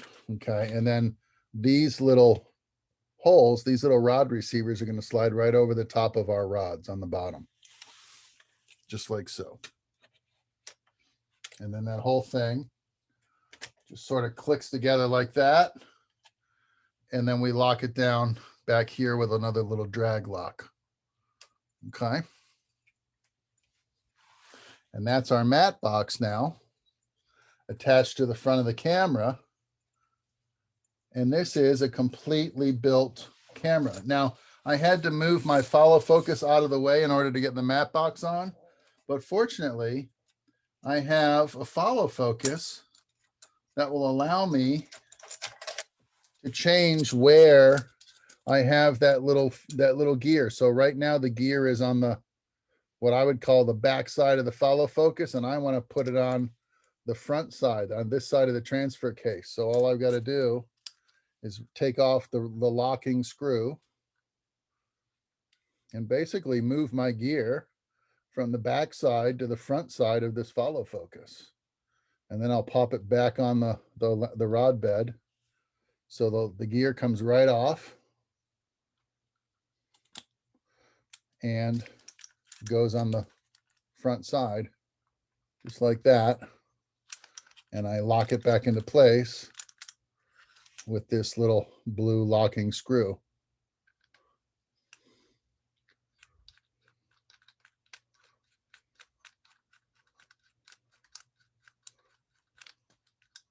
Okay, now the gear's on the front side of the follow focus. And when I put it on back on the rod bed and line it up, I can access the focus gear without getting in the way of the matte box back here, which was what was happening before. And now all that fits nice and easy. The matte box is on and it's fully connected, and it makes everything sort of locked in. The lens is now connected here and to the matte box, and the matte box is connected to the rods, and the follow focus is connected to the rods, and it's connected to the lens. And the whole thing is one integrated piece now. And the reason why this is nice, I think this is the most durable way to build a camera, because in my day when I was a camera assistant, the camera operators, for whatever reason, would lens a shot with the camera on their shoulder if we were going handheld. And then when the shot was over, the film cameras weighed about anywhere from 50 to 75 pounds. Okay. So the camera operators were getting gassed doing handheld work with those big cameras. So they'd have it on their shoulder for maybe a 3 or 4 minute take. And then the take would be over, the director would say cut, and they would just let go of the camera. They would just let go off the back of their shoulder. And I had to make sure, or the first AC had to make sure, that we were behind the operator to catch that camera as it came off his shoulder, or that thing was going to hit the deck. And then we'd have a real problem on our hands. And the only way to ensure that that operator could grab that camera and hold it on his shoulder any way he wanted to, and then let go of it, and we could catch it in midair, grab it basically as it came off his shoulder in any place we wanted to grab it, was to make sure it was all integrated. If I had a matte box that was just sort of lazily attached, loosely attached, and you tried to grab it, you know, to save the camera from falling to the ground, you might rip that matte box right off the camera and it would still hit the deck, right? So this way it's all integrated and safe. So I could pull this camera off the tripod and I could grab it by the matte box, and this whole thing is one integrated piece now. And I don't have to worry about however I want to grab this thing. Grab it by the rods on the bottom and by the battery on the back. Grab it by the top handle. The operators like to grab the matte box when they're handheld for whatever reason. They'll put the camera up here. They'll put the camera to their eye, and then they'll hold the matte box like this, right? Which is really a really bad way to hold a camera, because this is a plastic part. Yeah, it's a very dumb idea. It's like the weakest link in the system. And yet, I don't know who taught the operators in Hollywood to behave this way, but I can tell you pretty much everyone I've ever worked with will grab the camera like this. And I think it has to do with the fact that their hands go where the lens goes. And so sometimes when the action is moving fast and you're trying to follow an actor running through a set, you know, Johnny Depp running around on the pirate ship or whatever we're doing, the operator will grab it here because they have a nice firm grasp of the frame now. This represents the film frame. So the operator is now part of the frame if he's got the matte box like this. And that's the only thing I can think of that would mentally give them license to hold the camera this way, because this is not how you're supposed to handle the equipment. I've seen those handles that connect to the rods, like That's down what below. those handles are for. That's why we have those now, because the operators were being bad boys. Now you can attach handles down here, Aggressive rod, PP. and now they have something to grab, right? But in the old days, before you see, this is what one of the neat things about the digital generation that has happened. In the old days, when we're using film cameras, we didn't have all those extra fancy parts because nobody thought we needed them. Now we know years later, and the cameras we're making now offer us those options. So now you can clamp on rod handles, rod handles that'll grab on here, and now you have a steering place, right? Now you might get an old timer like me that still insists on grabbing the matte box. And then you got to break him of that bad habit and say, we have handles for that now, sir. Right. And just put them on and make them use them. Right. That's why I like a matte box that's connected like that, because it's nice and safe. Nothing's going to fall off now because everything is connected in at least two places. Right. I have a question. Yeah. I have seen some cameras that have an onboard stick microphone, like a boom mic attached to them. Is that a component that is compatible with that particular camera? Yeah, not directly, but it has, interestingly enough, it has preamps built into the camera. What are preamps? Those are back here. Preamps are the power ports that you connect a microphone to. Can you see those two XLR ports right there? Yeah, I always, because all those microphones usually had a wire connected to them somewhere. So okay. So what you have to do is you have to get a microphone mount that'll bolt onto the camera somewhere, probably up here somewhere in one of these mount holes. And then you mount your microphone up here and point it towards the talent and plug it in back here. And then you can record that sound into the camera through these XLR ports, and you can control the gain on those preamps back here under the flip out screen with the left and right knob. Okay. We'll expand on the flip out screen later on, right? Pardon me? Will we be expanding on the flip out screen later on? Yeah, I'm going through this. I'm just building today. We're not going to, do anything else. So, but yeah, you'll get audio peak meters in here as well as exposure meters and histograms. There's all kinds of stuff you can see in the monitor. It's a very nice feature. This is getting good. But you can run the audio through the camera. But like I said, I'm old school. I don't like doing it that way because we never had audio in the film cameras. The film cameras only shot the image. So we would have a separate mixer, a person that operated a Nagra tape recorder, or now a digital tape recorder, digital media recorder. And they'll have a boom operator put the microphone on a boom, and that boom can be extended into the shot above the frame line and aimed and directed at the talent. It's much more efficient to work that way than to try and record sound through this device. Okay, it's better to let this just be an imager and then hire a team to gather the audio on a separate recording device with their own microphones and booms and stuff. And then those guys or gals, whoever they are really jazzed about capturing the audio. And so they're going to have tricks and techniques, and they're going to be really good at doing that. And that's wonderful. And then I can work over here with what I'm comfortable with, which is lenses and the camera and exposures and framing, because that's enough to worry about in my world. Okay. So I don't like recording audio through the camera, but you can do it, and you can do it with virtually any of these devices. Okay. Because I realize now that we're in a world where either we're making micro budget films and there's not a lot of money for an audio crew. And so the camera person has to do the audio as well. And I'm a realist, and I understand that that does happen. But in my image of a perfect world, there's a separate audio guy with a separate recorder and a separate mic. Okay. Because we say without audio, we can make it in post. Without the video, we have no movie. So, but that's not true anymore either, because we have CG now. So it's all not true anymore.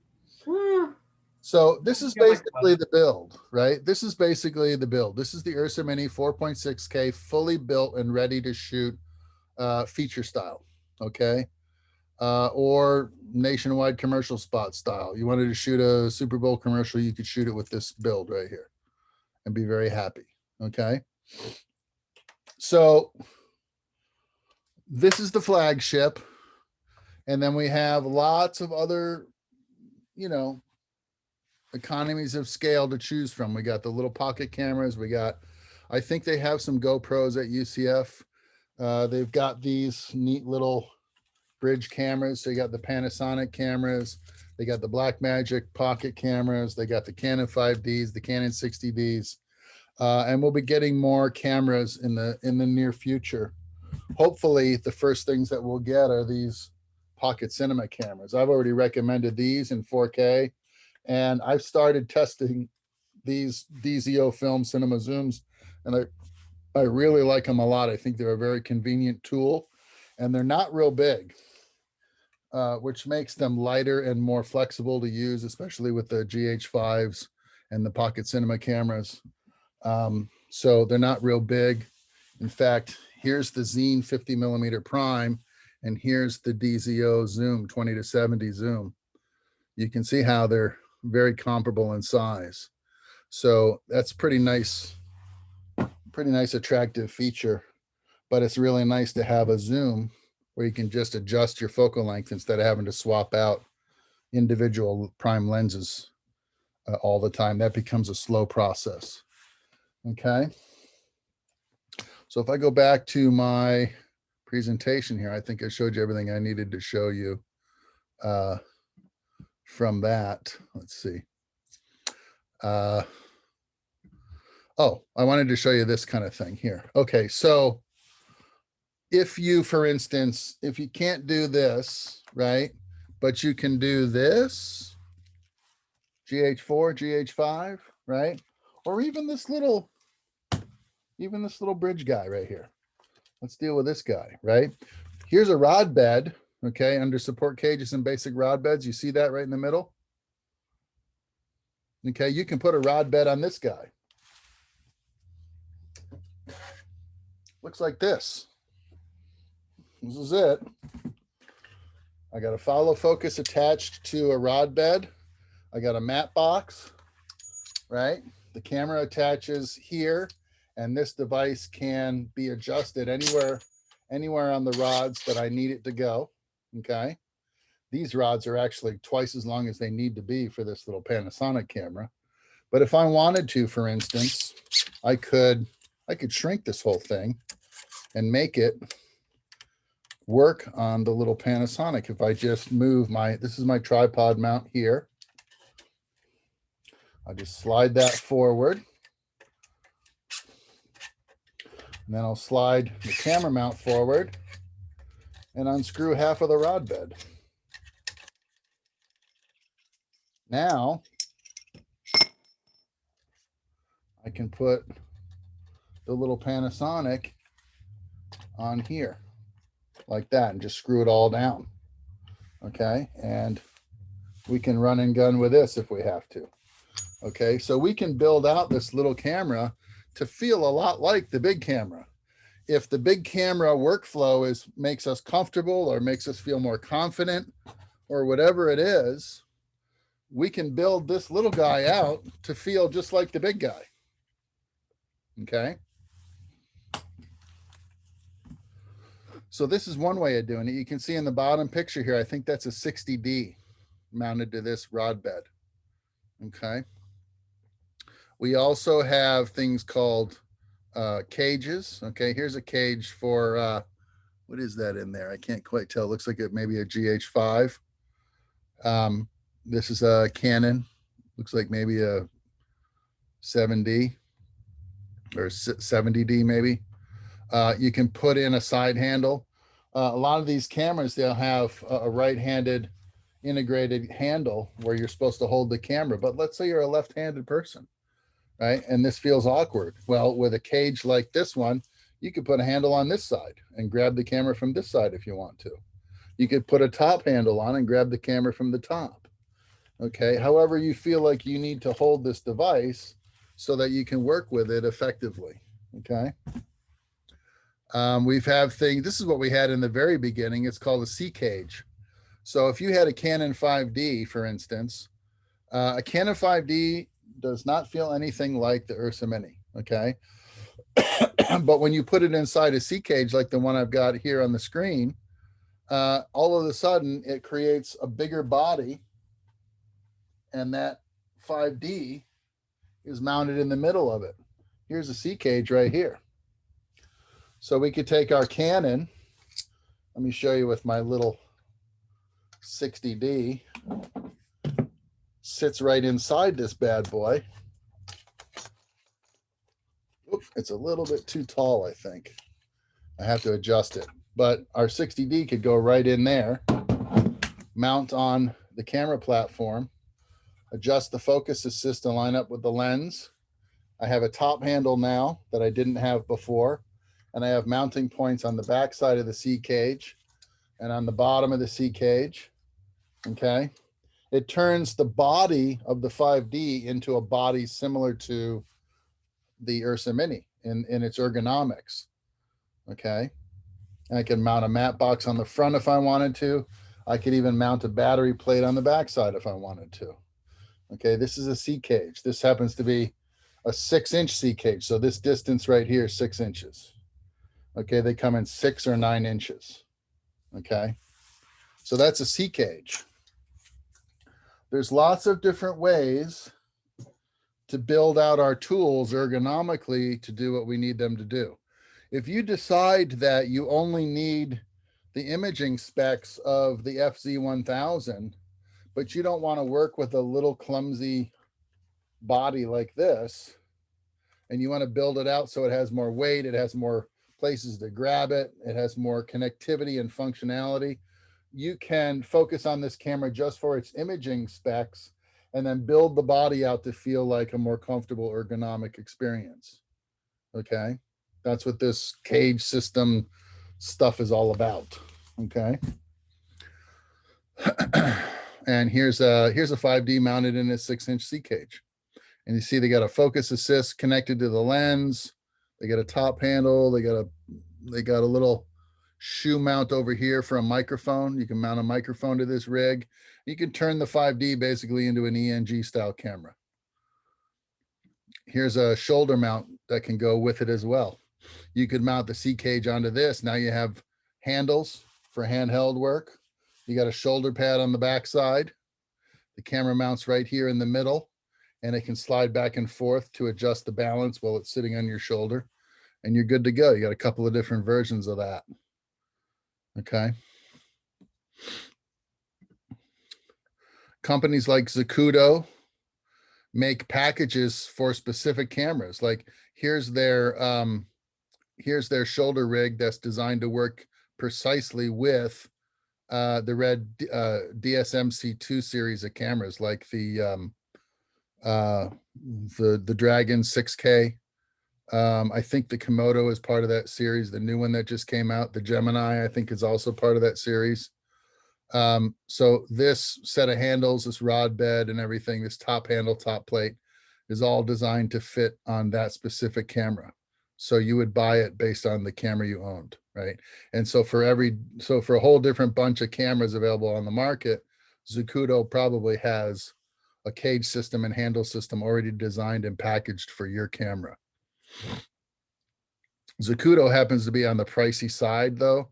All these manufacturers, Wooden Camera, Manfrotto, Small Rig, Kami TV, Camvate, Camera, ProAim, Shape, Fotka, 8Sim, Tilta, they're all available through eBay, Amazon.com. B&H Photo carries products by all these manufacturers, and they're all different price points. And a lot of them have basically the same stuff. So if you needed a camera cage for a GH5, the most popular one is coming right now at a Small Rig. It's like $59 for a cage to fit around your GH5. If you bought the same thing from Zacuto, it probably cost you about $300. Same with Wooden Camera. They kind of tend to be on the expensive side. Okay. But all these different manufacturers have parts that you can put on these cameras to build them out and make them do what you want them to do. We'll talk about cinema lenses more next week. I've showed you the Zine 50 already. I'll show you some Rokinons next week. They're smaller lenses. They're easier to use. They're not as big as the Zines. They're also not as heavy as the Zines. And they work really well with things like 5Ds and 60Ds and Lumix cameras. So the Rokinons are a really interesting series of lenses that I'll be happy to show you next week. I already showed you the focus assist and what that's good for. We'll talk about it more as the semester moves along, but basically it's a device that helps you focus the lens. It turns the focus rotation 90 degrees. It offers you a dry erase ring where you can translate the focus markings that are on the lens onto your dry erase ring on the focus assist in case you can't actually see the lens barrel while you're trying to use the follow focus. You translate all those markings onto the follow focus with a rotatable witness mark, so you can set it in any position you need to, so you can see your information on here from the point of view that you're operating the follow focus. Like for instance, when I was a young guy and I was a camera assistant, if we were shooting, say this way, the camera operator is standing right here with his eye to the eyepiece. So I'm blocked. My point of view of the lens is blocked. I can't see it. What I would do is I would stand way out on his left shoulder. So I'd be out here and I'd reach my hand under his left arm and I would grab the focus wheel. His left hand would probably be on the viewfinder. So I'd reach right under his left arm and grab the focus wheel. And then as long as I could see my markings on the wheel, I didn't have to see the actual lens barrel and witness mark, because I had a witness mark on the follow focus and I had new markings that I made by hand on my dry erase ring, and I could just focus that way. Okay. So a lot of this is designed for folks who have worked in the field and said, this is a great tool, and now I needed to have this dry erase ring, or I needed to have a bigger wheel, or I needed to have an extension for the wheel so I can operate the follow focus from 2 feet away. That's what this long device is on this first picture I showed you, this piece hanging off the follow focus wheel. It's called a whip. So, you know, if we were doing handheld stuff and the operator was running around with the camera on their shoulder, it's really hard to grab that follow focus wheel and then run alongside somebody charging around the stage on set, you know. But if you had that whip, you can still operate the follow focus from 24 inches away along this long flexible rod right here. So there's all kinds of stuff. These systems are designed to implement filmmaking on an industrial level. Okay, that's what these parts are really for. There's a lot of folks out there making YouTube videos that are, you know, talking about this stuff and saying you need it. They really don't know what it's for. They really haven't used it the way it was meant to be used or the way it was designed. Okay, but all this is directly from the needs that we expressed to these manufacturers back in the days of film. Wouldn't it be neat if this also did this thing, and then the manufacturers integrate that capability into the next generation of gear?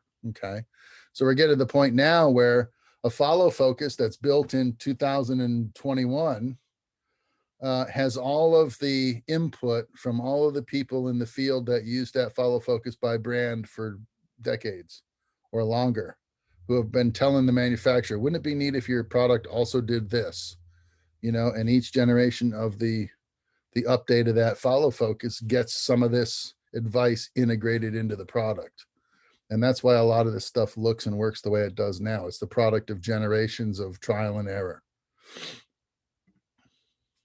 If you're using a lens that doesn't have the teeth that are on the cinema lenses to apply your follow focus, like if you're using here's a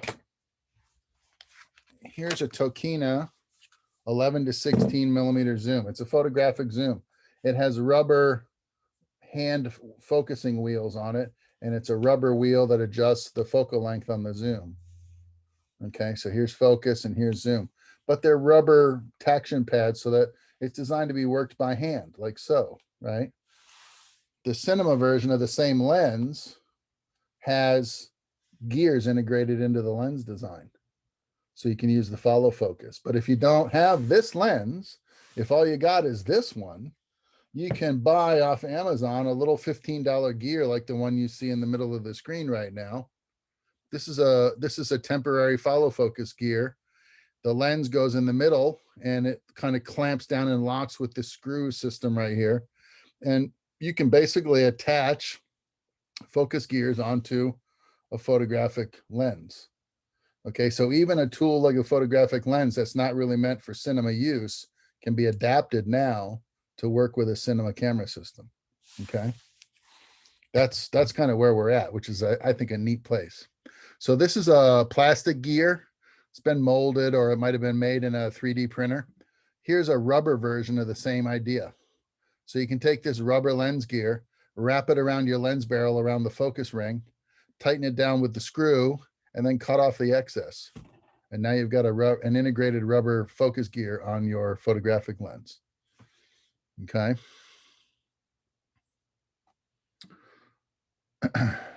I'm skipping the audio portion of the show.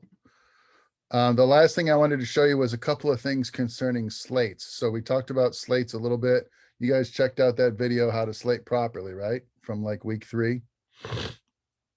So here's a young second AC smacking the sticks for some production. This is a basic, what we call a dumb slate. It's just, dry erase. All it is basically your manual sync point for the audio, so you can line up audio recorded on a separate device with video recorded by your camera, right? It's a dry erase plastic board. Okay, so you use a dry erase marker and you put your roll information, say A3, scene 56, take 1. It's whatever production, the director, the cinematographer, and then there's a couple of things, date, interior, exterior, day or night, sound, no sound, filter. You can fill in all of that. Probably tape your camera report to the backside, and then you create your markers, and then you just erase it with probably a towel or something. What I used to do when I was a kid, when I was a clapper loader back in the day, is I would run to the hair and makeup department. I'd go to their trailer and I'd ask them for the used up base powder applicators, the little round makeup powder applicators. And they'd have them by the bag full, because they would use them for, one pad per actor. They would never use the same pad on different actors so that nobody would get pink eye, let's say, or something like that. And maybe after a day or two or whatever, they get too used up and they throw them away and they'll use a brand new pad, right? It's an expendable item for the makeup department. For me, I used to get them and tape them to the end of my dry erase markers and make a little eraser pencil for my slate. So when I was writing my information on the slate, take 2, roll A1, right? Then I would take my makeup pad and I could erase and I could keep going, right? And I would build these little, we called them slate mice, right? We put the little makeup pad on the end and we had it integrated into our pencil. Now, if you go to Film Tools or you buy them online at Amazon, you'll see dry erase markers with a little felt eraser on the end. This was the precursor to that. This is what we used to do. And these were free. And I'd go to the hair and makeup department once a week, and they would give me a gallon-sized Ziploc bag full of these. And I had an endless supply of these, and we'd go through to the dry erase markers by the box load. And there was like 12 markers in a box. Probably used a box of markers a week, right? Just doing this all day, changing the slate numbers and erasing it and changing them again. And so there'd be, these things would be laying around everywhere. What else did I want to tell you about the slate? This is a time code slate. So this has got time code, which gets recorded by the camera at the head of every shot. You have a manual sync point where you can slap the sticks together. And when you slap the sticks together, the time code was scrolling. When you mark it, the time code freezes and it shows you a number. And that number is on the head of the film. And then that's how they line up the sound and the film on a feature. Okay, and they did that before we had software and computers that could figure that out automatically. Okay, some editors still like to work this way. So don't discount the old analog way of doing this. because there are still old timers around that don't like the newfangled software. Okay, it's the truth. So you got to know how to do both things. Oh, I didn't show you the onboard monitor. So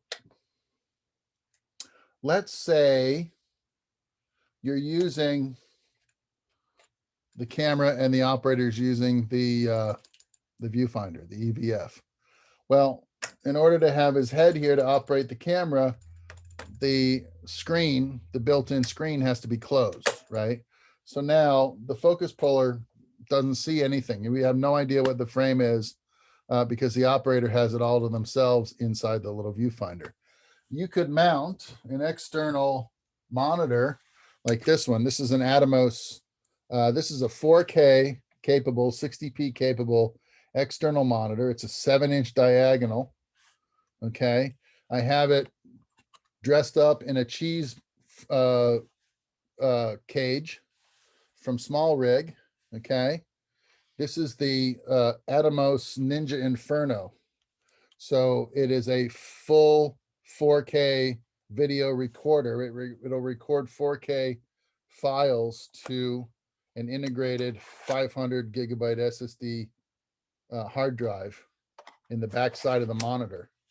So if I wanted to use this as my recording device and bypass the camera, or use the camera's recording as a low-res proxy and use this monitor as a high-resolution file, I could do that. And it's also showing me the frame.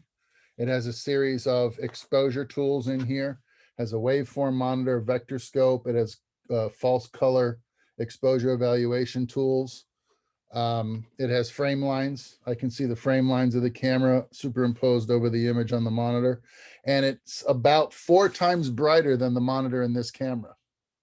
So even outside, this monitor is going to be an effective tool to use over the integrated monitor, because this one's only about 400 nits.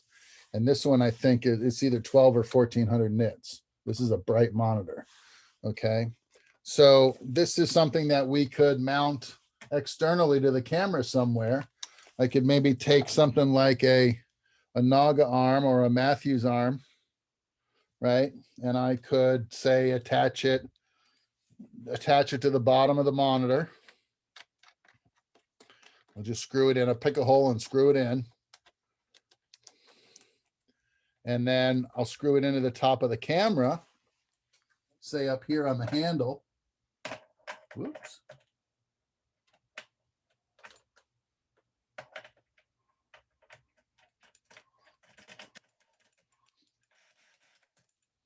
And then I can position this thing pretty much anywhere I need to, so that I can see it, even if the operator has their head to the eyepiece. I can just lock it in place, and now I can use this monitor as the camera assistant, and I can focus looking at the monitor, and the operator can lens the shot through the EVF the way they want to. Okay, so this is an external monitor. You can see how I consider it sort of an extra afterthought device. It's not necessary in the majority of situations, but there is a time and a place where you might want to have one. And this would be one of those situations. Shooting outside, the operator went to the EVF because the onboard wasn't bright enough. Now the assistant has no idea what's being shot. So you add an external high nit or high brightness value monitor to the camera, and the assistant now can see the framing, the composition, can see the shot develop, and can see the focus by looking at the image and focusing down here, especially if you don't have the luxury of measuring every shot by tape, you know? So this is one of those times when you might want to have an external monitor. So that's one of those tools that you might consider having when you're shooting with the full studio build like this. Okay. One person doesn't need it, because if you're only one person, you can look through the EVF. But if you got a camera assistant or two working with you and an operator, and everybody needs to see the frame at the same time, you can't all be looking through the EVF at the same time. So you need one of these, okay? And this is a 7-inch monitor. So they come smaller. They come in 5-inch diagonal, 7, 8, and 9 that'll fit on the camera. And then companies like Small HD make separate monitors, 19, 20, 21, 26 inches in diagonal that you can have on set for the director, let's say. And then what you want to do is take video signal out of the camera, and you do that back here. You got more SDI video out ports on the back side of the camera back here. So you take your video out and go right into the monitor. The input ports happen to be on this end. They go in here, and now you've got video coming out of the camera into this monitor, and then you can take another cable out of this monitor and run it to a monitor on set for the director. And now everybody who wants to see what's being shot can see the image at the same time. You'll see that on commercials and feature films all the time. It's standard operating procedure. It's not so much done on small, low budget stuff. It's probably not done very often at all on your student films at school. But if you start working and PAing and working on sets out in the professional world, you're going to see this kind of thing going on all the time. Okay. So that's another reason why you might want an external monitor for the camera assistant, and then you pipe out, use it as a recorder, or pipe video out of it to a monitor on set for the director. What else can I tell you about this camera before we wrap? That's about it. I wanted to show you DigiSlate. This is another cool thing that I got not too long ago. If you have a timecode slate, costs about $1,200, $1,500, okay? And so a second AC who needs a timecode slate is probably going to rent that device unless you work all the time and you can justify buying one at $1,200, $1,500. But what you can do is with DigiSlate, if you have an iPad, there's an app that you can download for free. Where is it? DigiSlate. Right here. And you can, right now this is for demonstration purposes, but you can have it show you time code, scrolling time code right here.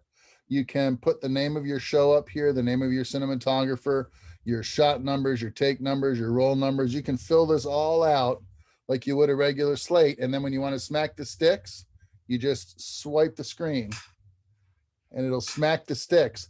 And after it smacks the sticks, the timecode scroll will stop and freeze like a real timecode slate and give you that number at the head of your film that your editor needs to sync up your audio. And this was free on the internet.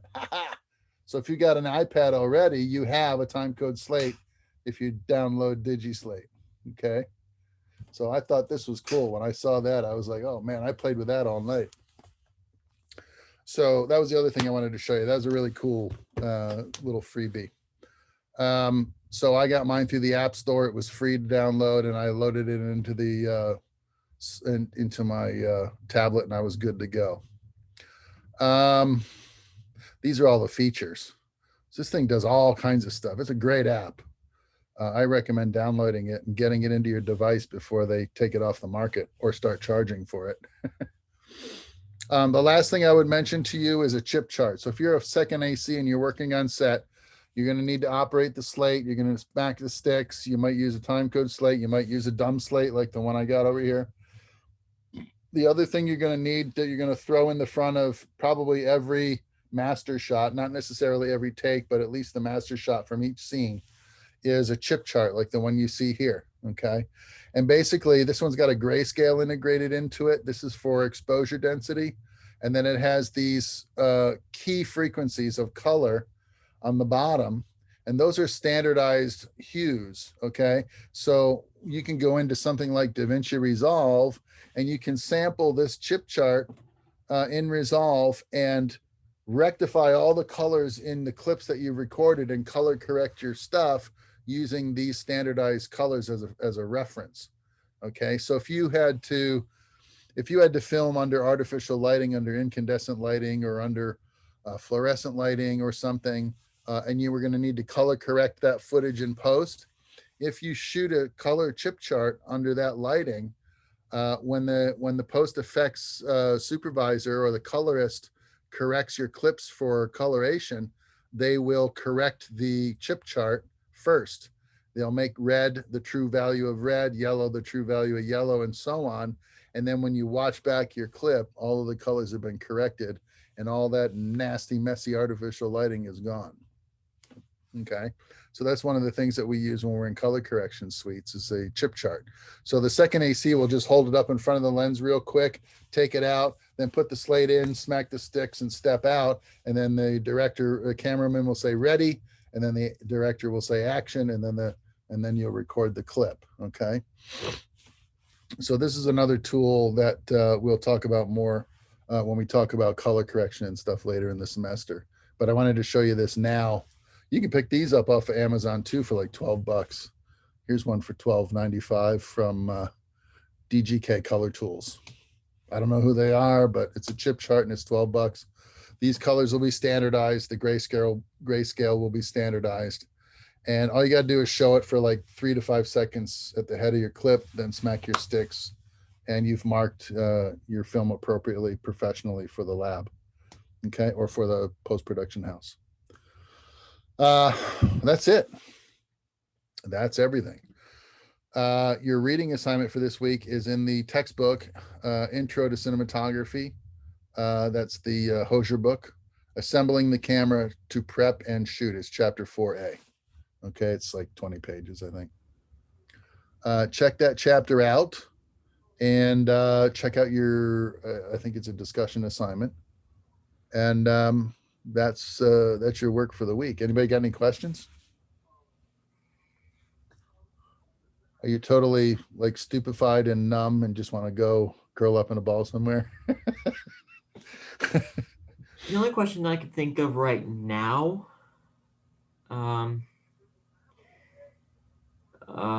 probably be just, if you wanted to, we could go into 4B as well, but would that cause issues if we were to, for the assignment?